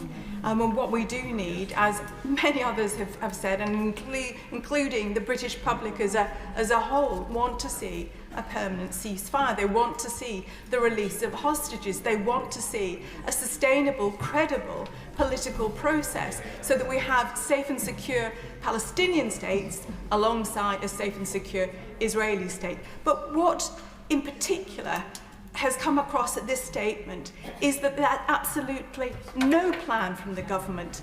But I would like to ask this very quick question, Madam Deputy Speaker. How many UK citizens and UK visa holders are still remaining evacuation from Gaza? One humanitarian pause is not, of course it's not enough, but that's why we're arguing for another. And that's an important part of our sense of there being a long-term obligation on us all to argue for a sustainable, long-term two-state solution. Smith. Thank you, Madam Deputy Speaker. Without a ceasefire or a truce in place, there is no safe zone in Gaza. And I've expressed concerns before about the inadequacy of El Mwazi as a safe zone without any infrastructure or ability to get aid to innocent civilians. Given that the bombardment is happening and there seems to be no place for people to go, no hope for innocent civilians, does he share my worries that the constant bombardment is going to drive the besieged people of Gaza into the arms of extremists? And what representations are the government making to the Israeli government to express those concerns? Frankly, the solution would be for Hamas to come out of their tunnels and surrender, and for Gaza to return to normality, and that's what we hope might happen. Amy. Thank you, Madam Deputy Speaker. Now, I accept that Hamas is a terrorist organisation, but children, journalists, aid workers and innocent civilians have died and continue to be under threat in Gaza. There is now a potential outbreak of air and waterborne diseases. Surely it is now time for the UK government to finally call for a ceasefire as they work towards the release of all hostages and a political peace process. She makes a good point about disease, and that's why a large portion of the tripled humanitarian fund of £16 million will be focused on the prevention of contagious diseases, channeled through the 3 UN agencies. Justin Madders. Thank you, Madam Deputy Speaker. We all want the killing to stop, and if we do get to a point where there is an end to the violence on a long-term basis, what guarantees can be obtained by the UK government that the many people who have been displaced will be allowed to return, and there will be sufficient infrastructure in place to ensure they have something to return to? So he makes a good point about post-war reconstruction and the return of civilians, and of course I think the UK will be at the heart of the international response that will attend to that. Sarah Sultana. Thank you, Madam Deputy Speaker. A night of utterly relentless bombardment, the worst of the war so far. Those are the words of a UNICEF spokesperson this morning in Khan Yunis in the south of Gaza, where 1.8 million Palestinians are now trapped as Israeli bombs rain down on them. Ordered to flee the north, now slaughtered in the south. Nowhere is safe in Gaza. Even as UN experts warn of a grave risk of genocide, this government continues to give its full support to Israel, calling for pauses in the slaughter, not a permanent ceasefire and an end to the slaughter. So I ask, is the Minister happy to be part of a government so deeply complicit in the horrors being inflicted on the Palestinian people? Well, we continue to be forthright in our support for the absolute right of Israel to defend its people and its sovereignty, and the tragedy that has unfolded following the Hamas terrorist abomination on the 7th of October, of course, brings pain to all sides.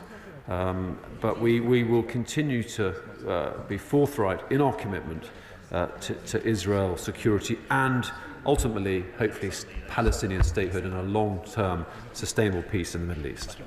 Toby Perkins. Thank you, Madam Deputy Speaker. There are many of us who absolutely recognise Israel's right to defend itself, who recognise that Hamas and their approach is a barrier to a lasting peace solution, who also absolutely despair that the government and the ministers' calls for restraint on behalf of the Israeli government is being so ignored. So does he agree with me that the international community needs to make it absolutely clear to every combatant in this conflict that the International Criminal Court are watching, that people will be held to account for their conduct, and that him simply saying we call for humanitarian law to be followed is not enough? People will be held to account for the conduct of this war. Exactly. That he's stating the fact of the matter. I mean, international humanitarian law, which we expect all sides to follow, is there to be upheld.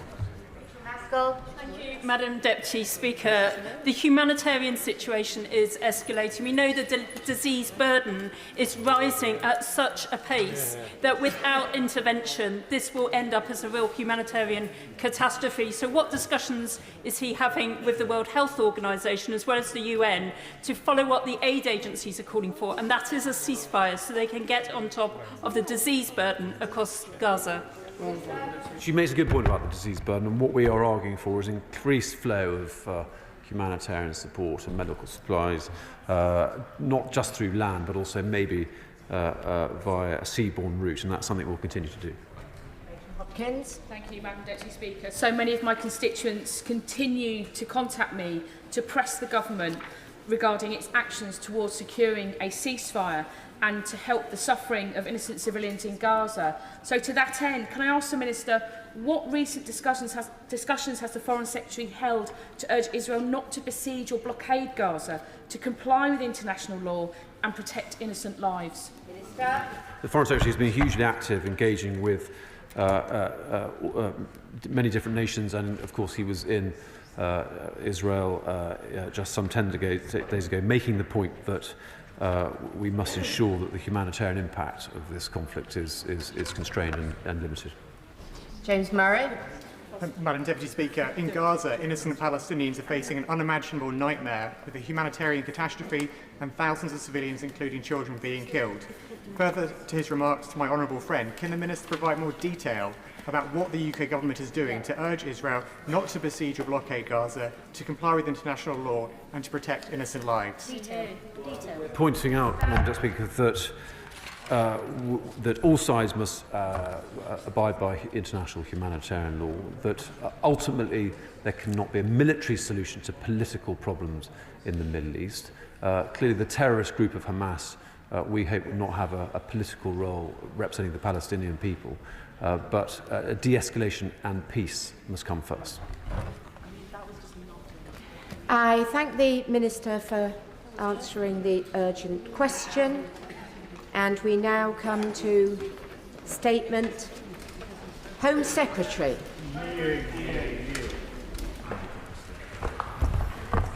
Thank you, Madam Deputy Speaker. And with permission, I would like to make a statement to the House on legal migration. Migration to this country is far too high and needs to come down. And today we are taking more robust action than any other government before in order to bring this down. Since my first day in the Home Office, just 3 weeks ago, I have been determined to crack down on those who try and jump the queue and exploit our immigration system. I've been working closely with my right honourable friend, the Immigration Minister, on this subject. The recent figures from the ONS show a provisional estimate of net migration for the year ending June 2023 of 672,000. Whilst this is lower than the ONS estimate for net migration for the year ending December 2022, it is still far too high. When our country voted to leave the European Union, we also voted to take back control of our borders. And thanks to this Conservative government, we now have a points-based immigration system through which we can control who comes to the UK. We prioritise the skills and talent that we need to grow our economy and to support our NHS, and we have a competitive visa system for globally mobile talent. For example, last year we expanded our health worker visa access to address the urgent need for more social care workers. The whole country can also be proud that in the last decade we have welcomed more than 500,000 people through humanitarian routes. people from Ukraine, from Hong Kong, from Afghanistan, including 85,000 from Ukraine and Hong Kong in the last year alone. The British people will always do the right thing by those in need. But they also, and they are absolutely right to, want to reduce overall immigration numbers, not only by stopping the boats and shutting down illegal routes, but by well-managed reduction in legal migration too.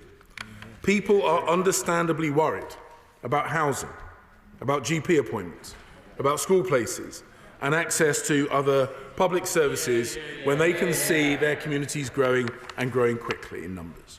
From January 2024, the right for international students to bring dependents will be removed unless they are on postgraduate courses designated as a research programme. We always want to attract the global brightest and best.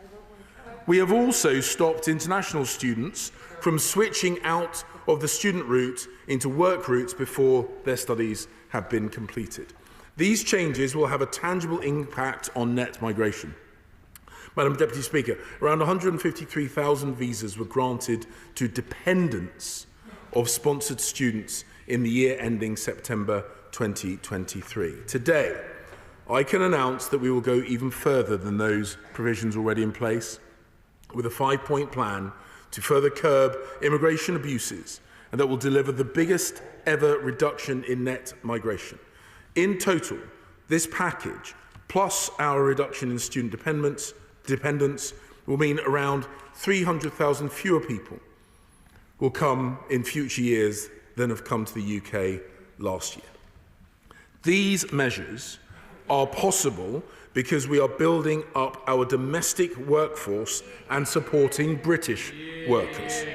Thanks to the excellent work of my right honourable friend, the Work and Pension Secretary, our Back to Work plan will help people stay healthy, get off benefits and move into sustainable employment. It builds on the ambitious £7 billion employment package from the spring budget to help up to 1.1 million people with long-term health conditions, disabilities, or who have been on long-term unemployment to look for work, to get into work and to stay in work. We're also investing heavily in helping adults learn valuable skills and prepare for the economy of the future. And of course, Madam Deputy Speaker, we have world-class universities that help in that endeavour. So of the 5-point plan, the first of our 5 points will be to end the abuse of the health and care visa.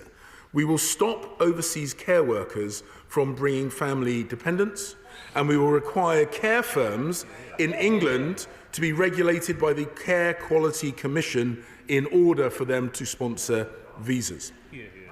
Approximately 120,000 dependents accompanied 100,000 care workers and senior care workers in the year ending September 2023.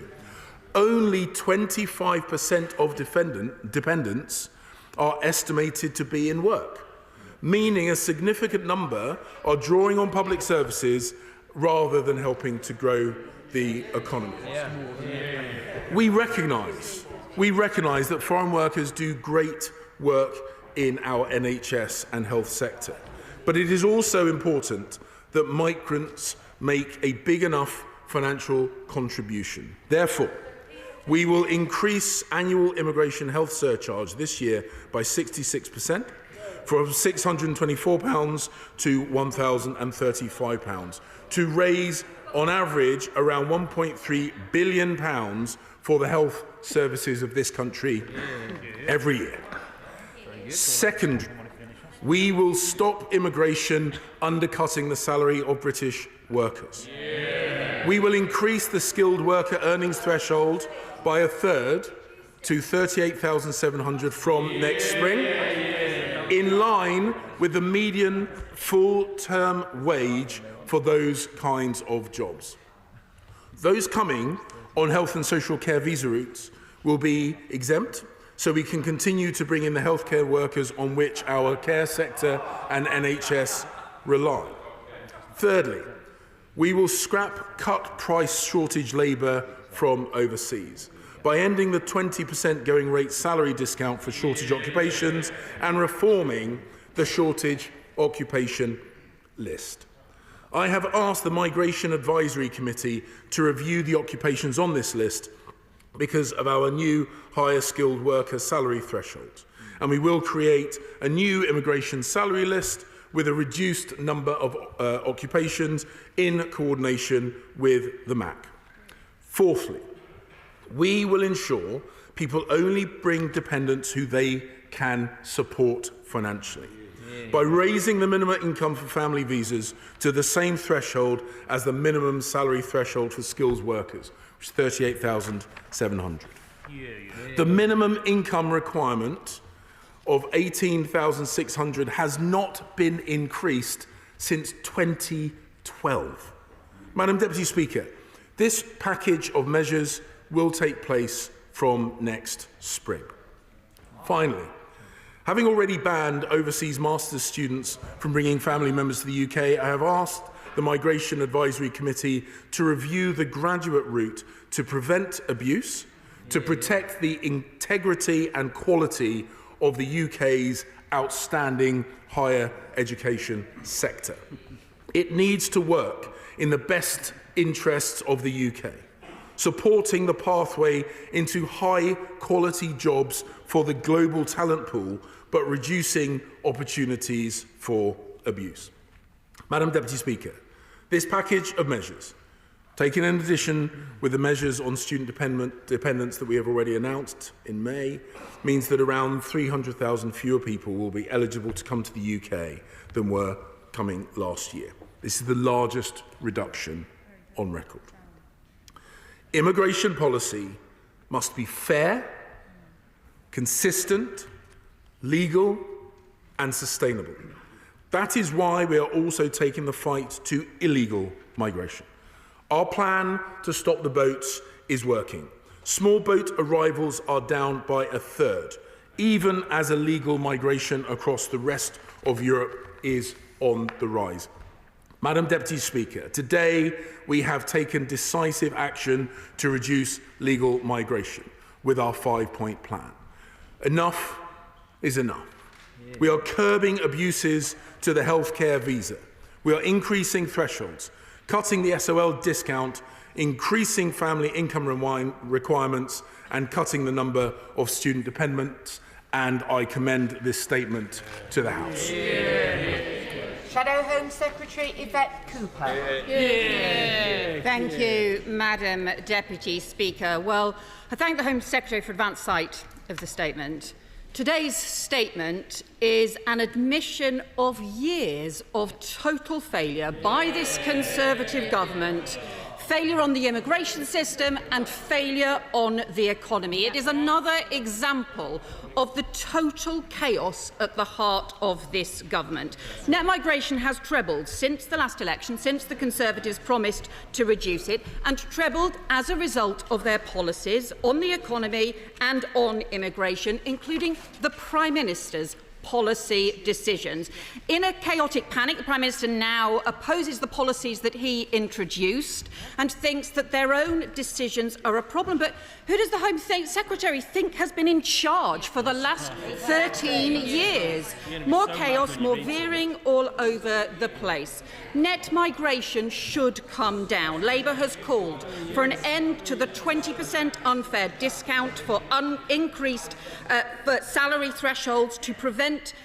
We have called for an end to the 20% unfair discount, also for increased salary thresholds to prevent exploitation and include advice from a strengthened Migration Advisory Committee, and most of all, we've called for a proper plan with clear links between the immigration system and training and the economy, workforce plans, none of which are included in the statement today because they have no grip, no proper plan. This is a chaotic approach. Immigration is important for Britain, and rightly we have helped Ukraine and Hong Kong. We benefit from international talent and students. But that is why the immigration system needs to be controlled and managed so that it is fair and effective, and also why net migration should come down from these record levels. But there needs to be a proper plan. It was this Conservative government who brought in the 20% wage discount that allowed employers to recruit at less than the going rate, even though the Migration Advisory Committee warned against it, even though it is completely unfair. They chose to apply salary thresholds, again lower than the Migration Advisory Committee originally proposed, and not to update them for years. And as Chancellor, and then, as Prime Minister, the Right Honourable Member for Richmond repeatedly blocked proposals to tighten the rules, including in May this year, and including when they refused Labour's calls to end the unfair 20% discount. And they repeatedly failed to listen to warnings about the failure to train or pay properly here in the UK. 12 months ago, I warned that work visas had substantially increased as a result of major skills shortages in the UK, and the Conservatives were not taking any serious action to address those skills shortages.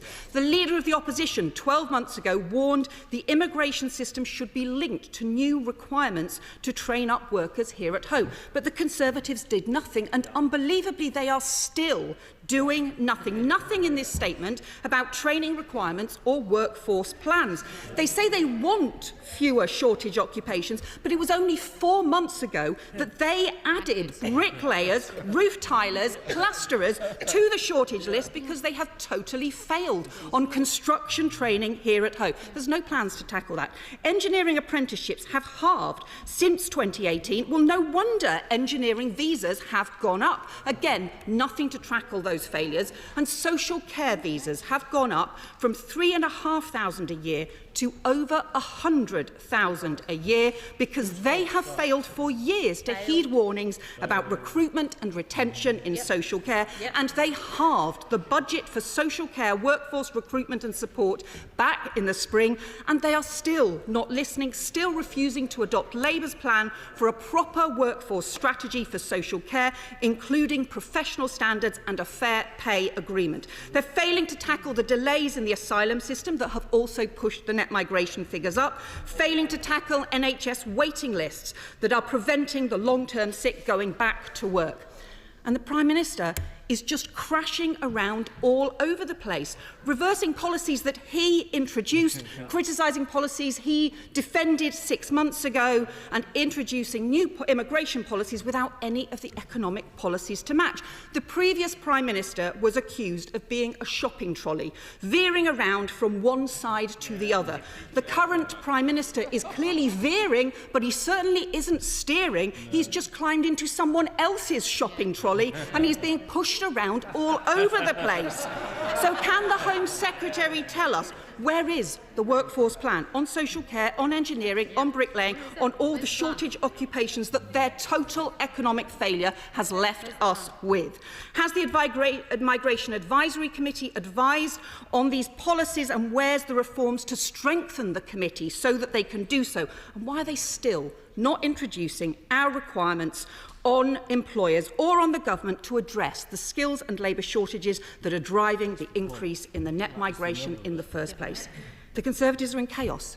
They've got no serious plan for the economy, no serious plan for the immigration system, no serious plan for the country. Britain deserves better than this. Madam Deputy Speaker, I was waiting for the policy announcements from the Labour Party, and sadly I'm still waiting. She talks about skills training. Madam Deputy Speaker, she talks about skills training. Hers was the party which in government dissuaded people from from investing in their own skills, telling people that the only good job was a graduate job, undermining apprenticeships, something that we have set about repairing through our entire time in government. Hers was the party that in government failed to put transitional measures in place when the EU expanded, importing significant numbers of people in the construction industry, which meant there was a disincentive for investing in people and technology and productivity, a situation which she now decries. She fails to make reference to the £7 billion employment package that was announced in the spring budget that will help 1.1 million people get back into work and stay in work. Madam Deputy Speaker, when I was at the dispatch box in the days after my appointment, I said that Labour had a plan for migration. The problem that they have got, Madam Deputy Speaker, is the plan that they are proposing is the plan that I am already implementing. Working with my right honourable friend, the Immigration Minister, since the day I was appointed, we have put forward the most substantial package of legal migration reforms the country has ever seen. And their great idea is already being put in place by this great government.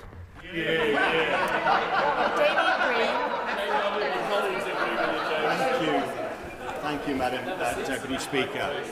I am very pleased to welcome about 4.5 of the 5 announcements that my right honourable friend has made, particularly the crackdown on the abuse of the dependence route, which has proved a weakness in the system over recent years, and the increase in the family visa rate. And I can assure him that when he is told that this will cause apocalyptic damage, when I first introduced it 10 years ago at 18,700, which he now says is too low, that was going to be apocalyptic for family life in this country. It wasn't then, it was the right protection then, and I'm glad he's increasing it now. However, can I ask him particularly about the health and care visa, and in particular the reduction of the inability of people now to bring dependents with them? How many care workers does he think will be deterred by that? How much fewer will be the numbers coming here? Because there is a huge shortage in the care sector at the moment of about 150,000, and I would hope that this isn't a significant contributor to the reduction in numbers, because if it is, it will cause damage to the care sector.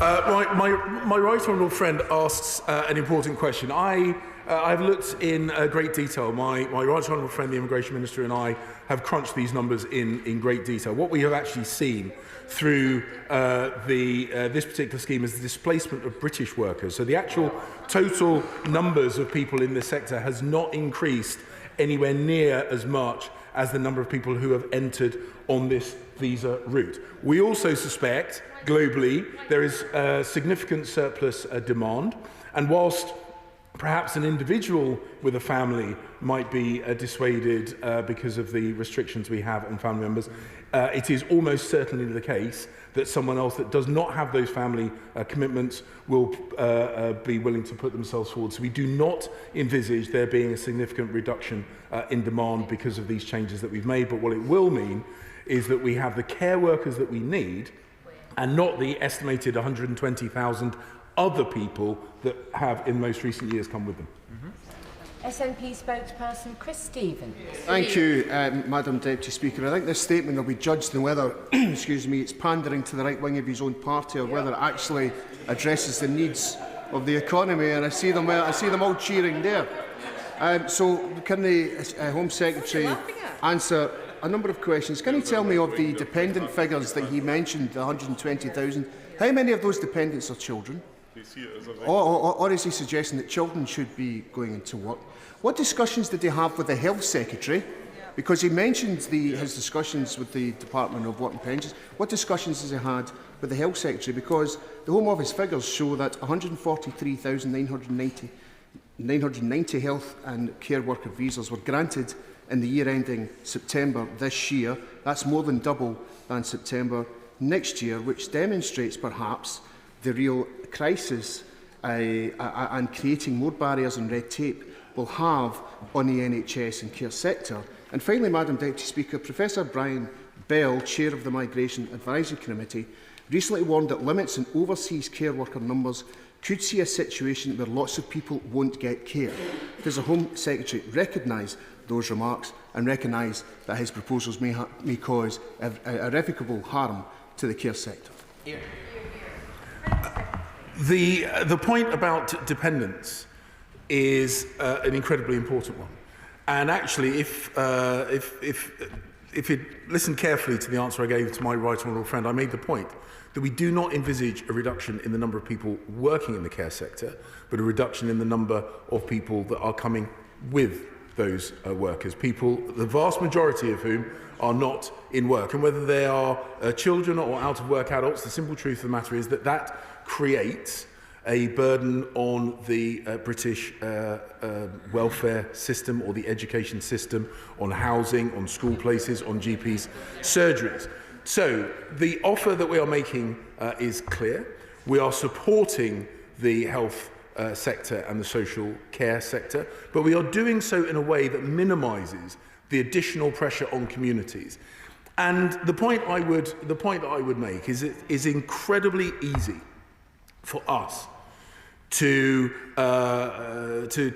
say and do things that might superficially be viewed as generous. But the people who disproportionately carry the burden of the decisions that we make are those who are on the lower salaries, who are struggling to find housing, who are on waiting lists. And we should be conscious of their needs, and that is why we are being thoughtful and careful about the people that we are welcoming into our country.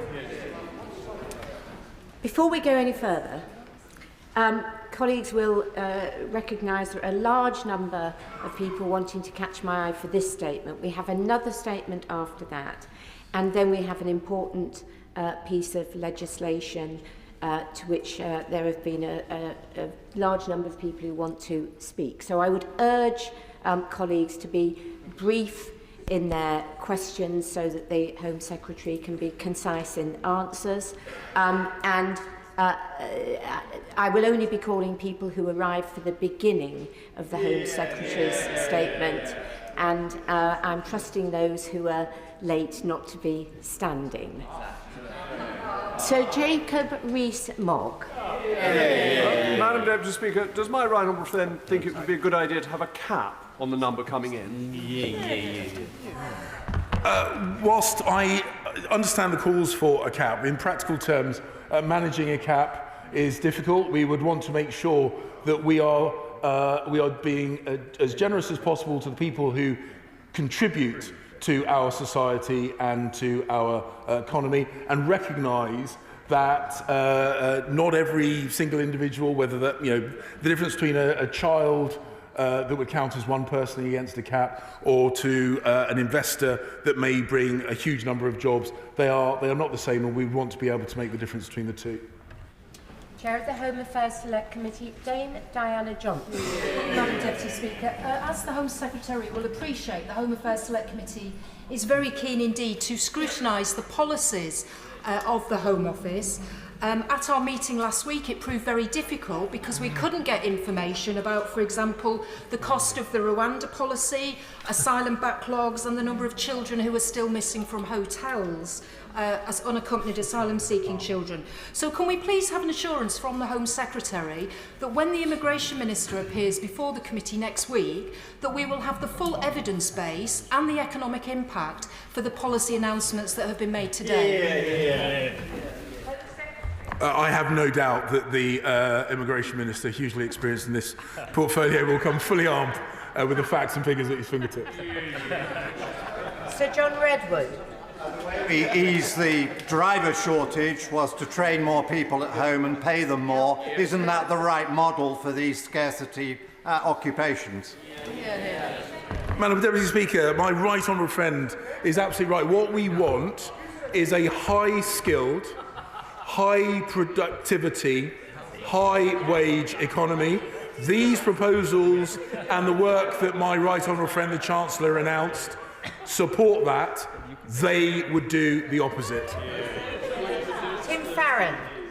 Madam Deputy Speaker, these proposals, or some of them at least, will be met with absolute horror in the Lake District hospitality and tourism industry. 20 million people visit our communities every year, £3.5 billion industry, and because of the failure of this government to provide sufficient affordable homes for local people and to have stupid visa rules, we now have a massive workforce crisis. Two-thirds of our businesses are unable to meet the demand that they have because of inadequate numbers of workers. Has he spoken to anybody working and managing in the Lakes hospitality industry, or does he not care what they think? Madam Speaker, my right honourable friend, the Immigration Minister, met with the Lake District Tourist Board. So in specific answer to this question, yes, he has spoken to them. And the point is, the simple truth of the matter is we have analysed the figures. We know which sectors have brought in the most people. The hospitality sector is an incredibly important sector in the UK, a fantastic employer of local people. That's what we want to see in that sector. Tim Lawton. The net migration figures are unsustainably high, notwithstanding the large element of Ukrainian and Hong Kong people coming here. So I welcome most of these proposals, particularly the action on dependents, which have gone up by 7-fold since 2020, particularly pertaining to care and health workers. And we've heard about care workers recruited to homes that don't exist and dependents who have no connection with those awarded visas being put together by people traffickers. So how are measures going to be taken to make sure that these are enforced and these abuses do not continue to happen? We've already started to take action on this, and the proposals that we put forward today, the plans that we put forward today, will take that further. Ensuring that the CQC, ensuring that care homes are registered with the CQC goes a long way to addressing the abuses that he has discussed. We are putting plans forward which support our economy, support our health sector, support the British people, and do so in a way which is clear, transparent, predictable and fair. Neil Coyle. Madam Speaker, can the Home Secretary tell us which business groups or trade associations were involved in the development of these proposals and support them? Because their concern, the business concern that I've heard today, is that our national economic interest is once again in the hands of Tory headbangers. Hear, hear.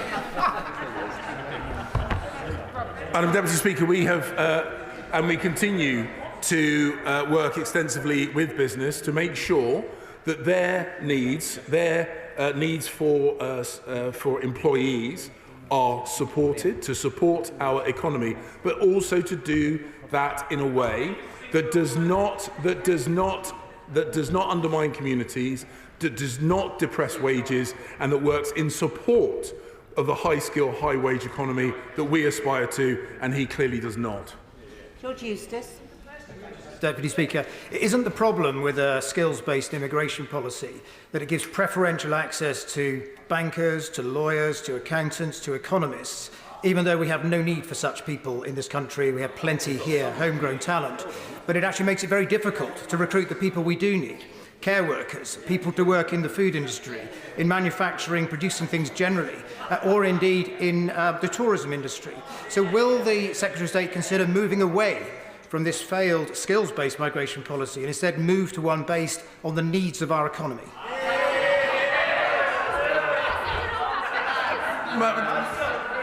My right honourable friend, I have a huge amount of respect for my right honourable friend, but the truth is the figures just do not bear out his assessment. The vast majority of the people that we've seen in the last couple of years' worth of immigration figures are in the lower end of the skills spectrum. It just does not bear out the point that he's made. Yeah. Joanna Cherry. Deputy Speaker, there is of course no evidence that immigration pushes down wages. Yep. But I don't know. Absolutely. I don't know if the Secretary of State has any elderly relatives in care. I do. And I know the invaluable contribution that overseas care workers make. Many of them are young men and women, for example, from the Philippines, and they are wonderfully hard-working, caring and very respectful of elderly people. Why should they be forced to leave their dependent children thousands of miles away in the Philippines? Can you answer that question? Yeah. I'm Deputy Speaker, no one's being forced to do anything.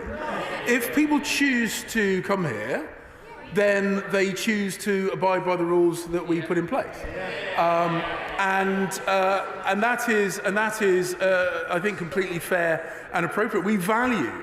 My mother came to work in the NHS in the 1960s. We value the people from around the world who have come to support us, but it is right and fair that we put rules in place, that we let people know what those rules are, and that if they wish to come and join us in this wonderful country and work in our wonderful society, that they abide by those rules. Sir Simon Clark. People in South and East Cleveland will warmly welcome today's announcement because the immigration figures that we've seen over recent years are clearly unsustainable. Does it not speak volumes, in fact, that of course we're described as headbangers for pointing out what is blindingly obvious to those of us on these benches?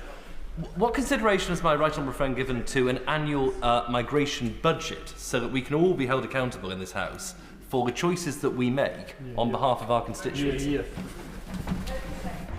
My right honourable friend makes an important point that ultimately the decisions we make here do affect the lives of others, and we should always be conscious of the impact that our decisions have.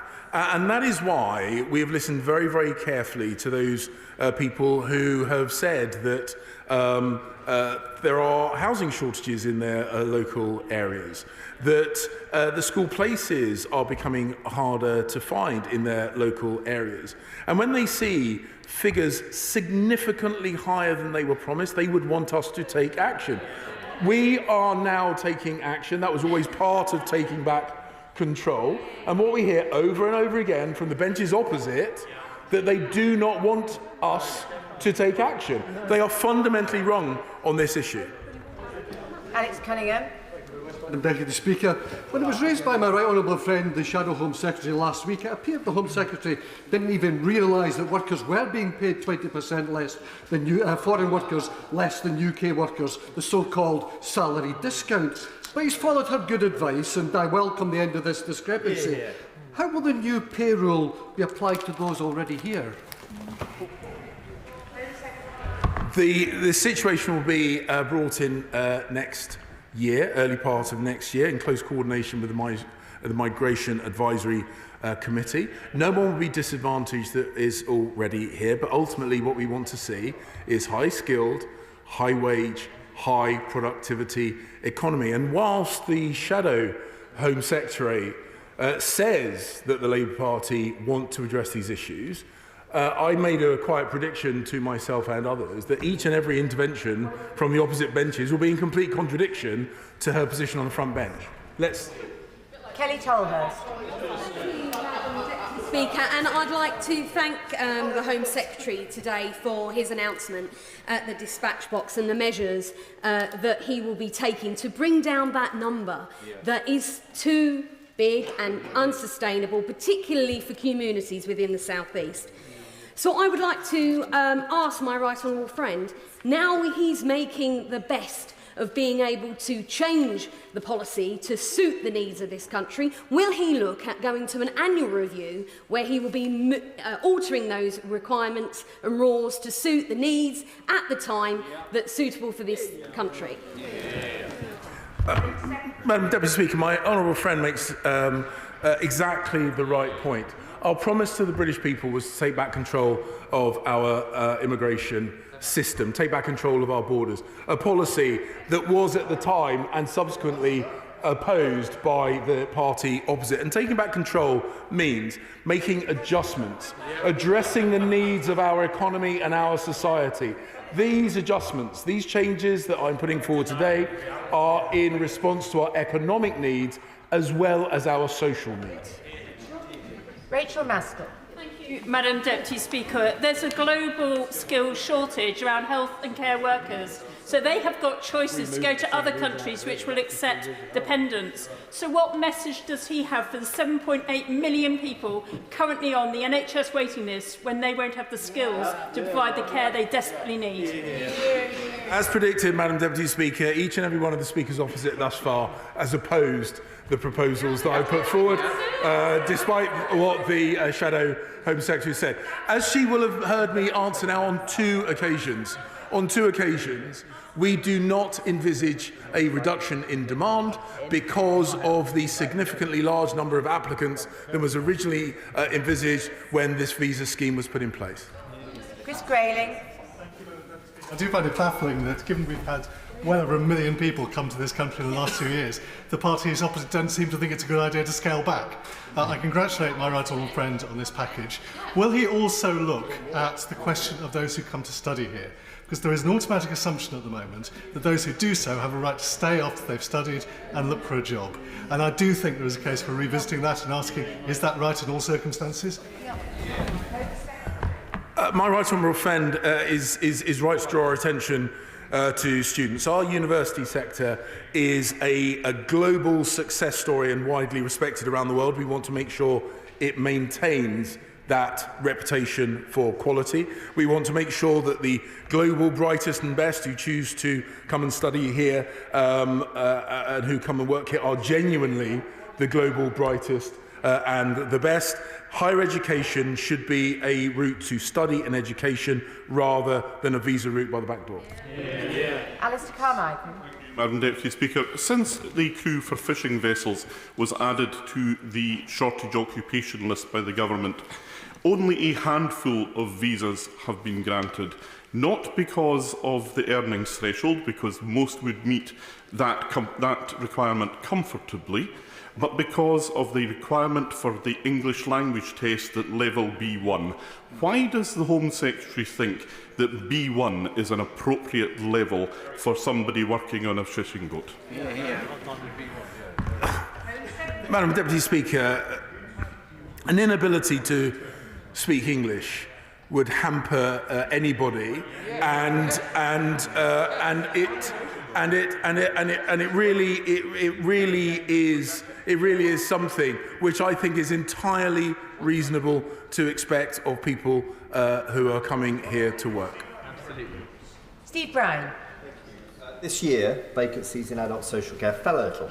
The figure now stands at a mere 152,000, and that was due to a large increase in the number of care workers coming to this country as part of the shortage occupations list. The library tell me, as of September, there are 121,000 vacancies in the NHS. So can I ask the Home Secretary, what changes exactly does he envisage making to the shortage occupation list? Can he please show the workings out on the changes to family arrangements, which he said he's crunched the numbers with the Immigration Minister? And above all, could I ask, who did ministers consult in the health and care sector ahead of today's legal migration announcement? We asked the MAC to look into these things. That's why it exists, and the point he makes is, however, a very, very important one, which speaks to why we are tightening the system to prevent abuse. Because anyone looking at the numbers will see a very significant number of people over the last couple of years have come on the health and social care visa system, and yet we have lost them to health and social care. That is not what any of us need or want. The right thing to do is for people to come who are genuinely going to be employed in that sector, which is where we need them, which is the promise that they have made to us and that we have made to them. And ensuring that that is the case is the right and fair thing to do. Beth Winter. Thank you, Madam Deputy Speaker. The Minister said, and I quote, migration in this country is far too high and needs to come down. But as others have already said in the Chamber today, so many of the people who come into this country provide a critical contribution to our employment sectors, no more so than the gaping holes in our social care and health sector. So I'm interested to hear the Minister's response to Unison, the social care trade union, who say that the care system would implode without migrant care staff. And does he not agree that a better, more humane approach would be to fund local government to improve social care pay and conditions? Madam Deputy Speaker, there you go again. As I said, once again, the Shadow Home Secretary saying that immigration numbers are too high, yet each and every one of the backbenchers on her party disagreeing with any action to deal with it. We have got to bring these numbers down. We have committed to do so, and we've put forward a thoughtful plan which takes into consideration the needs of the health and social care sectors. Rachel McLean. Madam Deputy Speaker. I think the howls of outrage from the opposite benches really do highlight the inconsistency in Labour Party's position, given that they were the party who wanted to overturn the referendum and introduce unlimited free movement of labour. But does the Home Secretary agree with me that pressure from migration puts pressure on local families and young people who want to buy or rent their own house? And so therefore, will he consider that every time he grants more visas for people to come to this country? Madam Deputy Speaker, this is an incredibly important point. This is why control of immigration is so important. We are a generous country. We have demonstrated that generosity time and time again, whether it be the Ugandan Asians, whether it be people from West Africa, people from Hong Kong, people from Ukraine. We are rightly proud, but it is also important that we prove that we are thoughtful about the implications of those people who live here, whether they've lived here just for decades, for years, or for generations. And that is why it is right that we put forward these proposals, carefully calibrated, to support our economy, to support our health and social care needs, but also to bring down those figures. Tamanjit Singh Desi. Thank you very much. Madam Deputy Speaker, net migration figures are now 672,000, 3 times the level at the 2019 general election, when the Conservatives promised to reduce them. So does the Home Secretary concede that the Tories have failed miserably on immigration policy, along with a whole host of other policies, and that is why their time is now well and truly up? No, I don't. Sir Edward Lee. In raising the threshold to 38,000, may I congratulate the government on taking a thoroughly common-sense view of this. I say that as a senior citizen member of the New Conservatives, so I congratulate the government. But what does this phrase here mean? Those coming on the health and social care visa route will be exempted so we can continue to bring the healthcare workers that our care sector and the NHS need. What does that mean? Will this not drive a coach and horses through this? Surely the solution here is for the care sector to pay proper wages. Well, we have recognised the recruitment challenge of domestic workers in the health and social care system. We have made clear on a number of occasions that we are not going to allow these incredibly important public services on which we rely to go without the staff that they need. What we are looking to do is bring in the people who are actually employed in these sectors, but not the dependents that they have typically brought with them. That will bring down those headline numbers, as we have committed to do, whilst protecting the health and social care sectors, which we have also committed to do. Sir Ben Bradshaw. But he's admitted several times that we're losing people from the health and social care sector, both domestic workers and people that the government has brought in. But he said nothing about increasing pay, has he? We have said over and over again that we are working towards a higher productivity, higher skilled, higher wage employment sector across all sectors of employment. What we have said is the current regime, the current visa regime, has displaced workers, which is why we're changing it. Jonathan Gullis. Thank you, Madam Deputy Speaker. The people of Stoke-on-Trent, North Kidsgrove and Talk will welcome the announcement today from the Home Secretary and, of course, his right honourable friend, the Minister for Immigration, whilst also realising the faux outrage of the party opposite, who can talk tough with the rhetoric on the front bench, but the squirming on the back benches of uncomfortableness when it comes to talking about immigration is something that I enjoy thoroughly, especially when we know they wish to return free movement through the back door. But will my right honourable friend confirm that in future reviews we will actually look to introduce stopping the dependency route for those on one-year research master's degrees as well? Well, we have committed to do a wider review of the higher education route, the postgraduate route. I take on board the point that he's made. We have already taken action on this. I commit to review this. Once we've seen the outcome of the review, I will be able to update him and the House on the decisions that we make. Leila Moran. Deputy Speaker, there was a choice that could have been made here. It was either protect the flank against the Reform Party or back British business. I don't understand how he thinks that the way to create jobs for local people is to starve sectors like the science industry from, for example, the lab technicians that they need to drive what they need to do. How on earth does he think this is going to help anyone in Oxford, Western Abingdon get a job when those industries that employ them won't be able to grow? Deputy Speaker, it would have been better had she listened to the points that we made about protecting the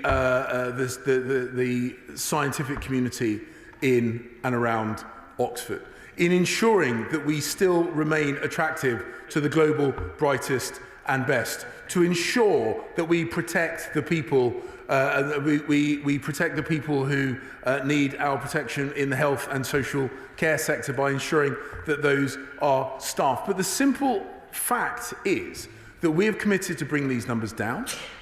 These proposals bring those numbers down and do so in a way that reinforces our commitment to have a higher skilled, more productive, higher wage economy. Sir Julian Lewis.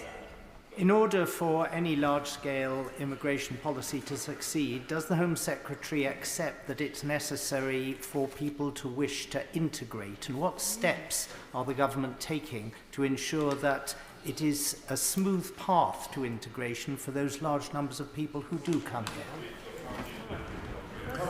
My right honourable friend makes an incredibly important point. This is why I replied earlier about the need for English language. If someone is denied the ability to communicate in the country that they choose to call home, they will be permanently disadvantaged and find it harder to integrate. We want people to integrate.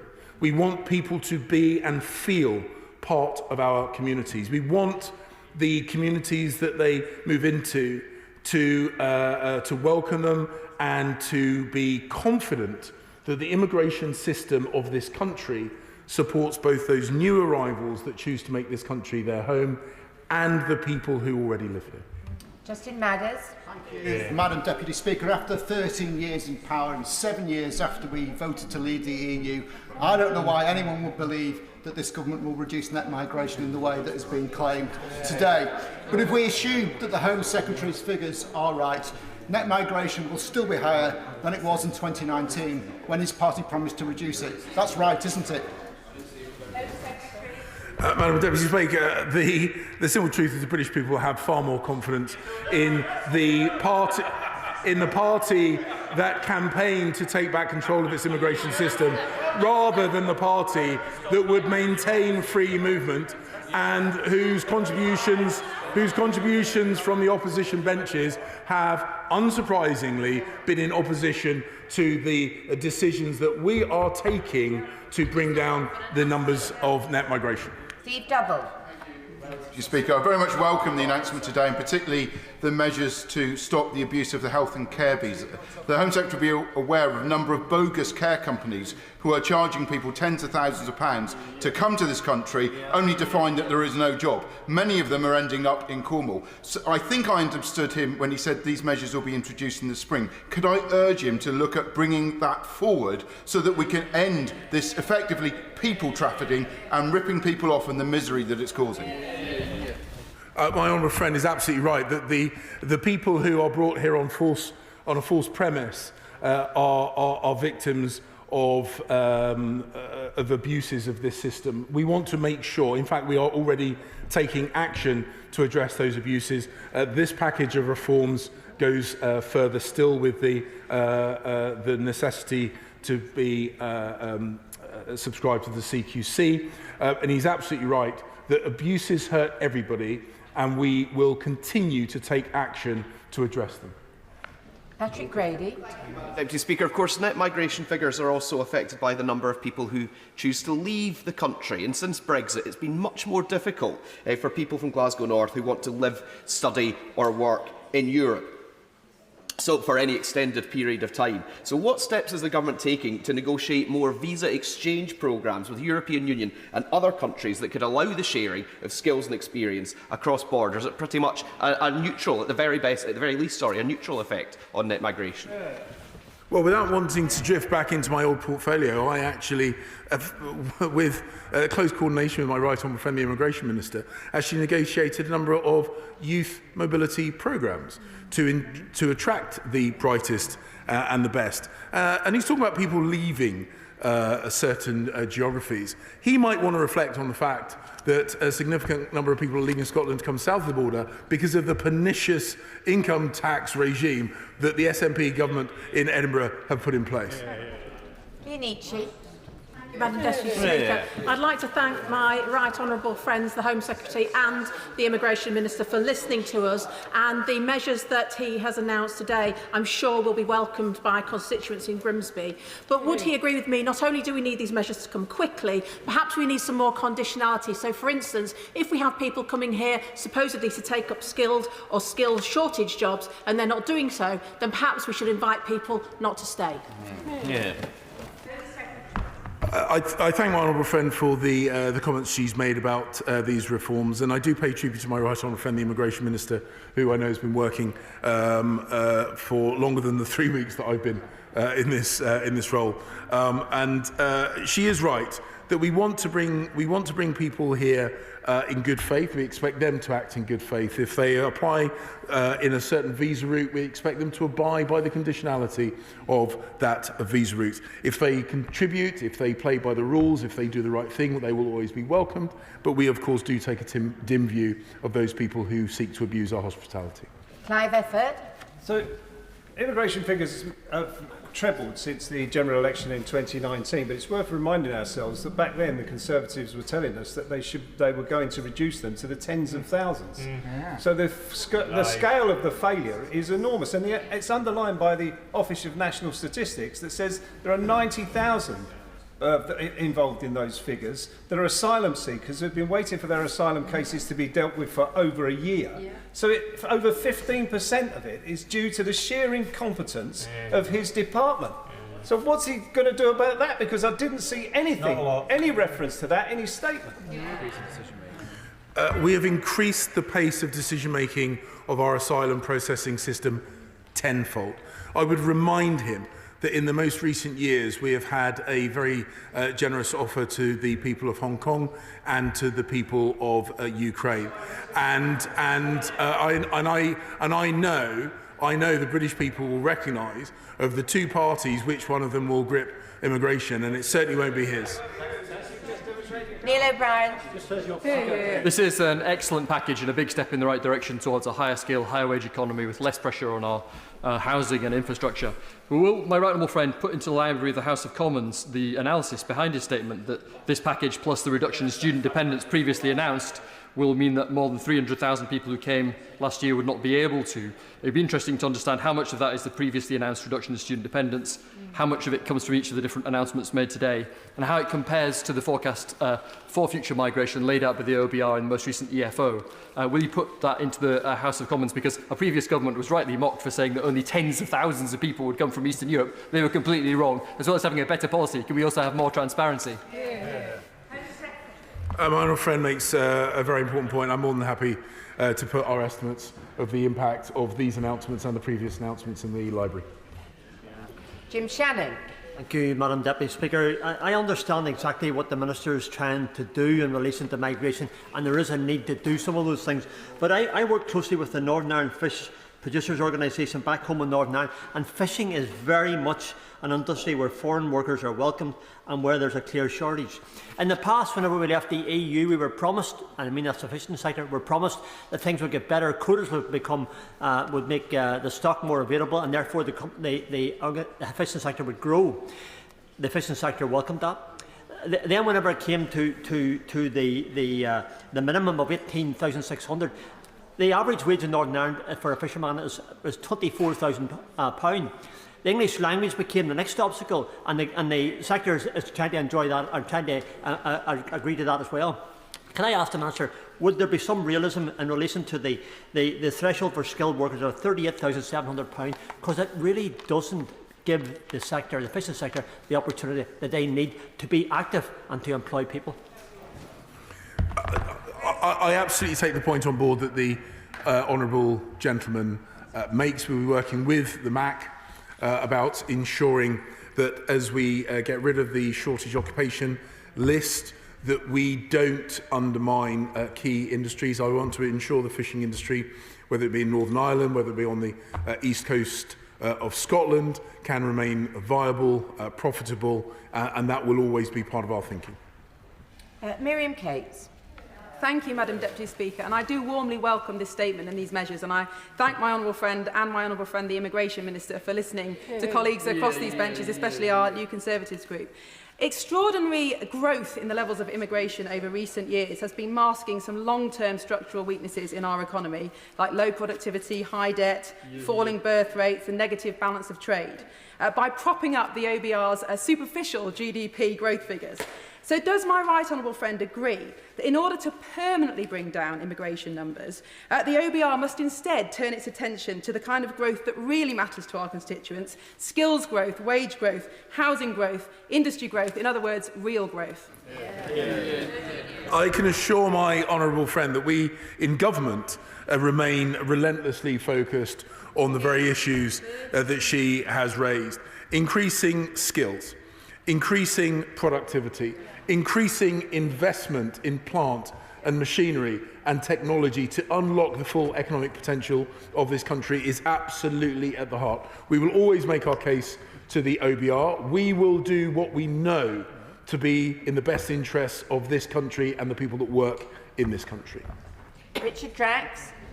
Can I commend my honourable friend for at last tackling an unsustainable issue? But was he, like me, a little concerned that two very high-ranking officials were unable at a parliamentary committee to answer basic questions on migrant issues? Can he assure me that this will not happen and that these 5 excellent points will be pushed through by the Home Secretary forthwith? I can assure my honourable friend that we will deliver these proposals with alacrity and at pace. Dr Caroline Johnson. Thank you, Madam Deputy Speaker. In Sleaford and North Highcombe, my constituents believe that migration is too high, and so can I welcome the statement today and thank the Home Secretary and the Immigration Minister for all their hard work in developing these proposals. We've heard already from the other side how some large businesses will bemoan the fact they no longer have access to cheap labour undercutting the British workforce. But do he agree with me that the raising the threshold to 38,000 will actually mean the businesses will need to invest in technology, higher wages and better conditions for the domestic workforce? One of the things that I think a lot of businesses will understand is that to be really profitable, their best choice is to invest in their own businesses and to invest in their own people. Through the super deduction policies that my right honourable friend the Chancellor has put forward, we are encouraging businesses to invest in technology to unlock productivity. We're encouraging them to also invest in the people that they employ, because we are committed to that high wage, high productivity, high growth economy. Alexander Stafford. Thank you very much indeed, Madam Deputy Speaker. I welcome this announcement today that will cut about 300,000 people off our net migration figures. But does the Home Secretary agree with me that the number of migrants the UK allows in each year should be directly proportional to and related to the number of new homes, new GPs and new school places we have? Because at the moment, the current situation is completely unsustainable. An important point, an important part of taking back control of our migration processes is to give planners, particularly at local government level, the ability to have some kind of certainty as to the demand.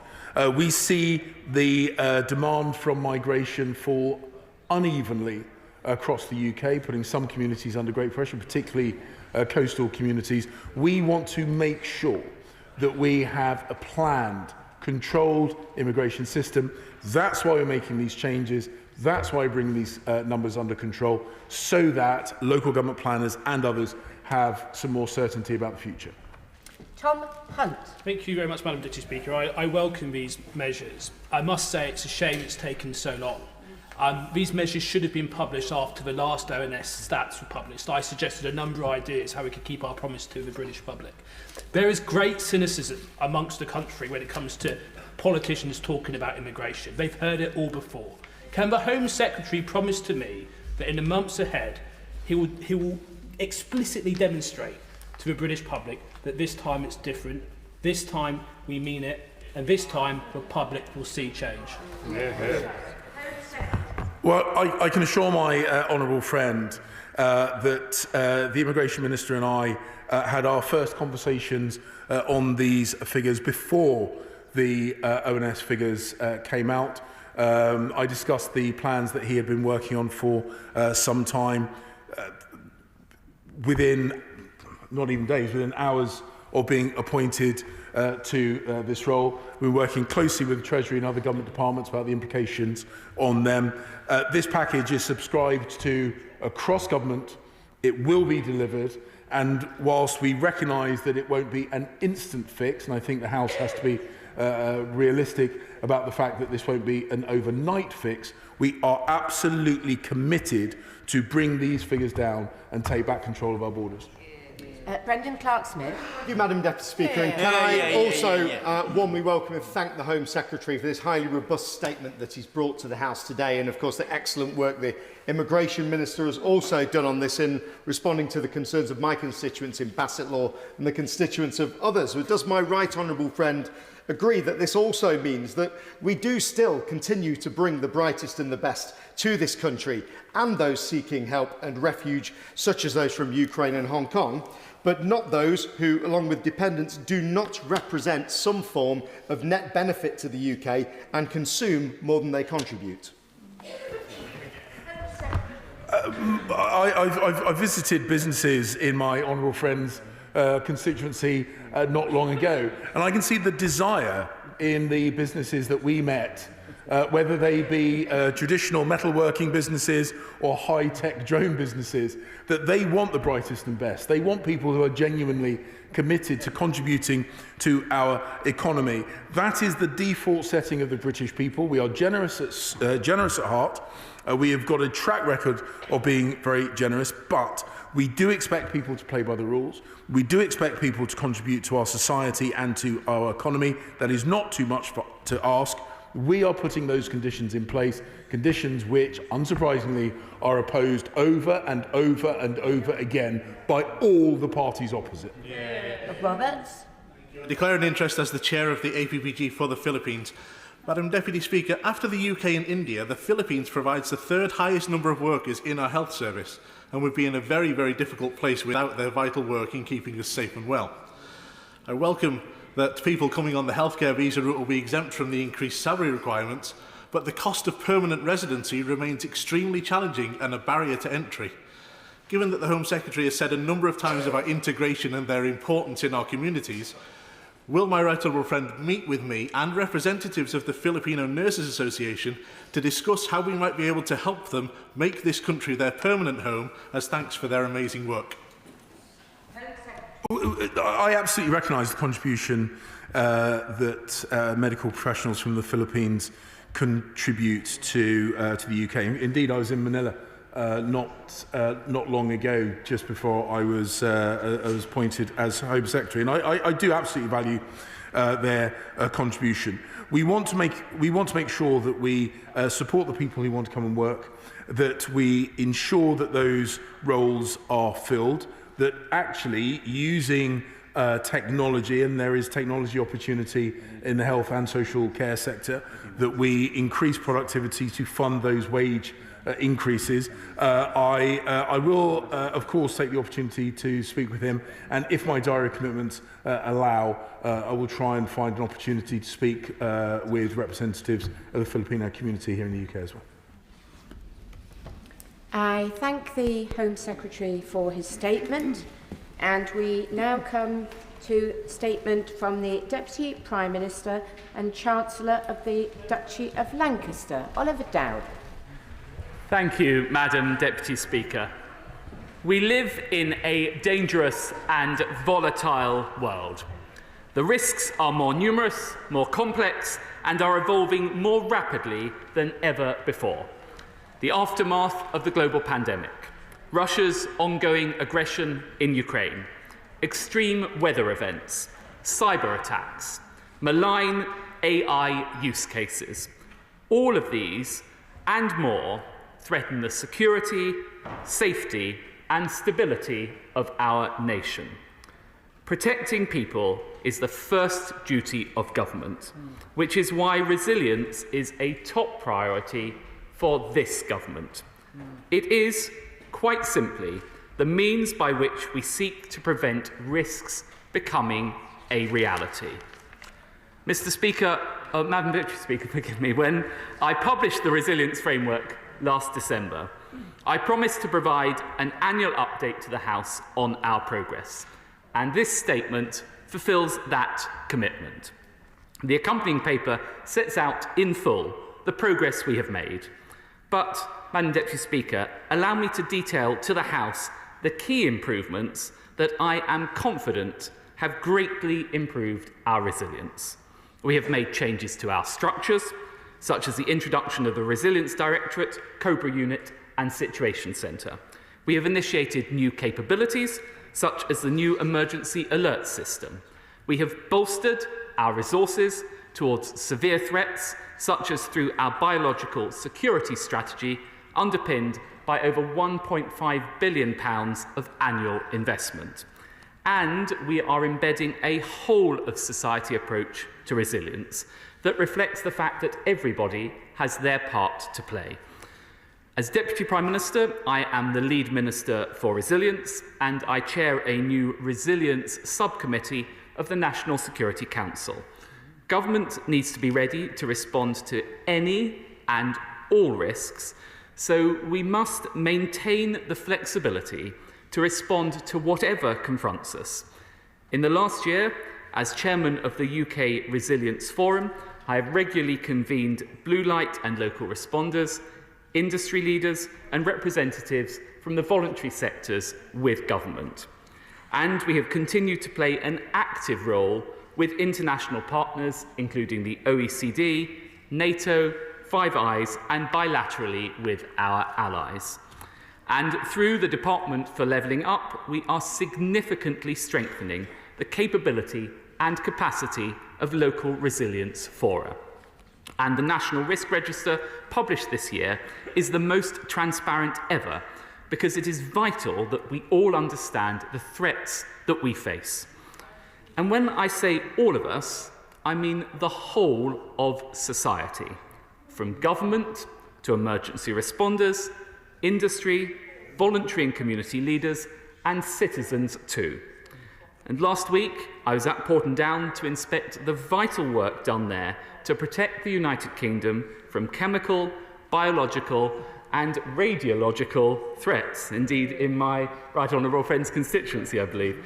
And I saw the laboratories where highly skilled staff dedicate themselves to improving our preparedness for future pandemics and defending our country against malicious attacks such as those that we saw in Salisbury. The people I met there and our wider resilience community are on the front line. They make our people safer and our country stronger. And so today, let me champion them and pay tribute to them for the work that they do. And indeed, may I also pay tribute to the local resilience fora up and down the country who are there for us when we need them through every kind of crisis, as we saw most vividly demonstrated during the COVID pandemic. Yeah. And, Madam Deputy Speaker, our work to make our country as resilient as possible is a constant endeavour. The Resilience Framework sets out ambitious plans to continue to strengthen the frameworks, systems and capabilities which underpin the UK's resilience through to 2030. And we are building on those plans. The government has a role in bringing all actors together and to give them the skills they need. So today I can announce we are developing a new UK Resilience Academy that will improve the skills of those groups. It will provide a range of learning and training opportunities for the whole of society. For professionals, there will be a curriculum to build skills, knowledge and networks, and a centre for excellence for exercising. For businesses, there will be greater guidance and particularly assistance on threats to critical national infrastructure and cyber. And for citizens, there will be a unified government resilience website, which will provide practical advice on how households can prepare as part of a campaign to raise awareness of the simple steps individuals can take to raise their resilience. Madam Deputy Speaker, the COVID pandemic demonstrated the overwhelming community spirit of our nation, whether it was the vaccine army, the thousands of NHS workers who returned to the front line, or the millions, through little acts of kindness, who sought to protect the vulnerable and the lonely. And so there will be a new website to provide a volunteering hub, a one-stop shop to help all those who want to help their communities when crises strike. And we are also continuing to develop our approach to chronic risks. These are the challenges which, if left unchecked, will continue to erode our economy, society, community, and national security. And building on the National Risk Register, we're developing new analyses and a programme of action that we will publish next year. And as the COVID-19 pandemic showed, shocks have impacts across the whole of society, including imposing significant economic consequences. So that's why we've allocated an additional 10 million of new funding for research on risks to the economy and to our public finances, to better factor in the savings that we can achieve in the long run by spending on resilience today, ensuring the stability of our economy and to support the sustainability of our public finances well into the future. Madam Deputy Speaker, we have made considerable progress over the past year, and our focus is now firmly on the months, years, and indeed decades ahead. We are learning the lessons of the COVID-19 pandemic, which shone a light on the importance of resilience, as well as the lessons of the UK's world-leading vaccine programme, which set us free again and demonstrated the importance of prevention rather than cure. Resilience is our immunisation against risk, and these measures are a shot in the arm for Britain and its national security. The world may be more dangerous than ever, but we will be better prepared than ever.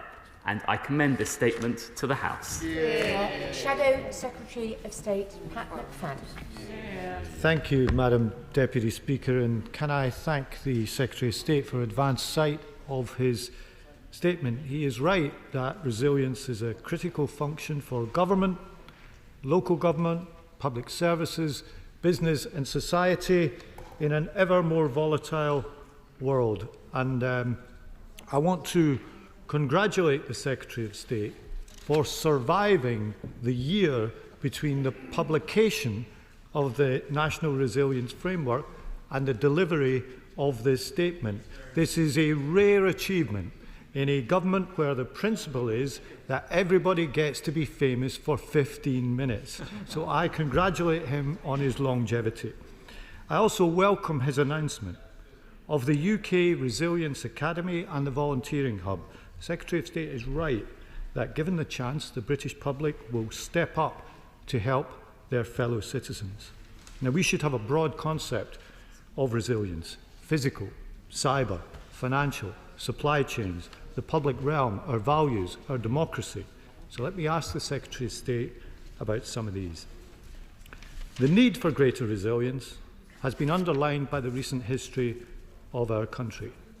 COVID exposed huge flaws in advanced planning, which ended up costing the taxpayer billions of pounds, some of which was wasted on dodgy contracts and some lost to downright fraud.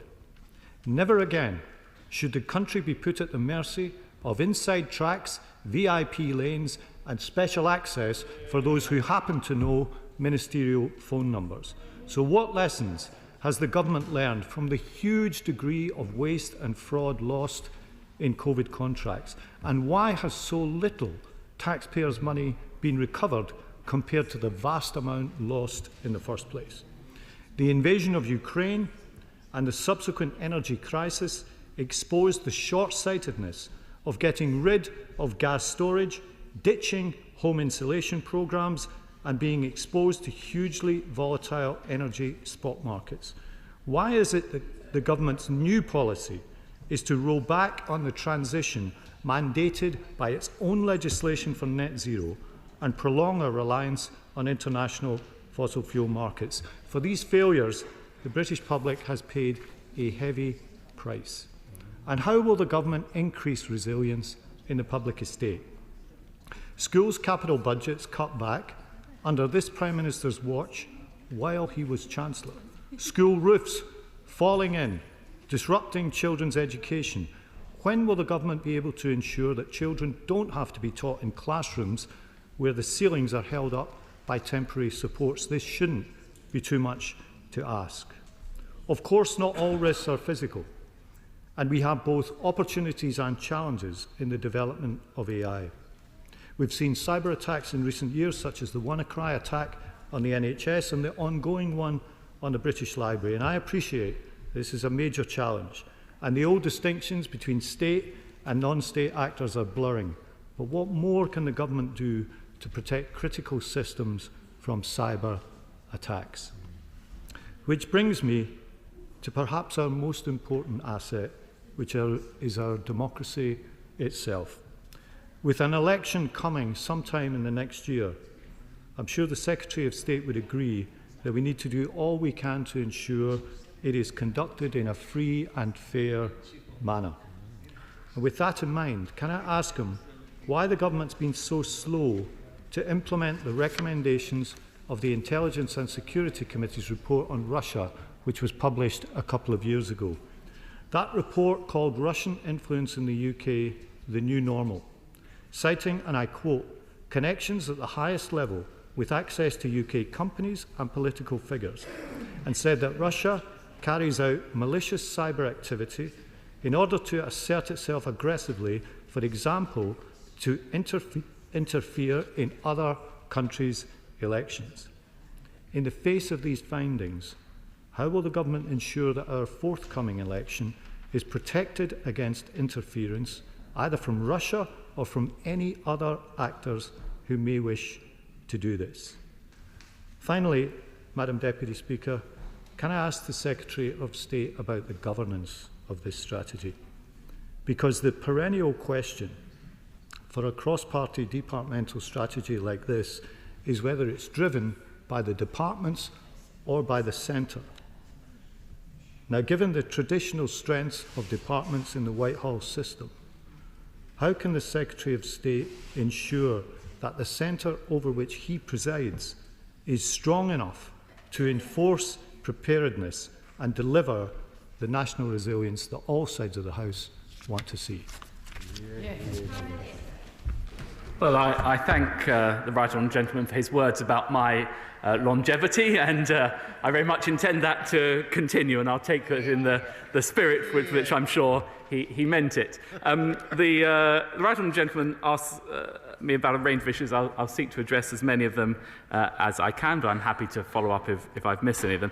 First of all, he talked about the range of risks that we face as a nation, and he's absolutely right that one of the principal tasks of government, and indeed my department, is to be across all of those risks, which we have done for many years through things like the National Security Risk Register. But what we've done differently since COVID is to be much more public about those risks with the National Risk Register, which sets out the range of risks that the nation faces, their likelihood and their impact. And that's an unprecedented amount of information we've put into the public domain to help people prepare, whether they are individuals or businesses or local government or voluntary organisations. In relation to COVID preparedness, that's precisely why we've introduced the Biological Security Strategy, a £1.5 billion annual investment to prepare ourselves for the whole range of biological hazards we might face. And indeed, as part of that, we have the 100-day challenge. The crucial thing, if we have another pandemic, whatever form it takes, is getting rapidly from the point at which the disease is sequenced to an effective vaccine. And that's why we are boosting our capabilities to be able to do that within 100 days, because that's what we saw during COVID was the key to setting people free. In relation to COVID contracts, I would gently point out to the right honourable gentleman, indeed members opposite, at the time of COVID, members opposite were constantly calling for us to go faster and to look at a wider range of suppliers. Indeed, I think at one point we were urged to seek the services of costumiers and football clubs. But what we have done since is to recover huge amounts of money through establishing the Public Sector Fraud Authority. And actually, that has recovered double its target in the first year. The right honourable gentleman mentioned the resilience of energy. It's actually under this government that we have invested in renewables, and we have not only the world's largest offshore wind farm, we have the second, the third, the fourth, and now indeed the fifth, and many more in the pipeline. And I am in constant contact with my right honourable friend, the Energy Secretary of State, and we continue to work to ensure that we have the resilience for our energy networks this winter. In terms of cyber, he is absolutely right to raise the risks around cyber. It is undoubtedly the case, and indeed I have said this to the House previously, that the risk landscape around cyber continues to increase, not just in this nation, but across nations around the world, year in, year out, driven by a range of factors, not least, as he highlights, the grey zone between hostile state actors and cyber criminals. But against that backdrop, we are continuing to increase our resilience, not least through the creation of the Ministerial Cyber Board and indeed the National Security Council Resilience Committee, which I chair. He also mentions democracy and how we will prepare ourselves for forthcoming elections. And indeed, it's not just in this nation, and many nations around the world next year, or indeed in this nation, it could be the year after, elections will happen. That's why we've instructed the Democracy Task Force to make sure we are fully resilient. And finally, he talks about governance. It has been the case for many years, and indeed when he was a minister in government, that we have been governed by the lead government departmental model. That is to say, each government department takes responsibility for the risks set out in the National Risk Register. But in terms of holding those departments to account, it is this government that for the first time has created a specific committee of the National Security Council, which I chair, the Resilience Committee, whose task is precisely to hold those government departments to account, and that is precisely what we are doing. As I just reminding colleagues that there's a lot of honourable and right honourable members hoping to participate in the next debate, so it would be very helpful if questions were brief so that the Deputy Prime Minister can be concise in return. Sir Julian Lewis. How would a future pandemic be different from the previous ones in terms of strategic stocks of protective equipment, vaccine research, manufacture and distribution, should we be visited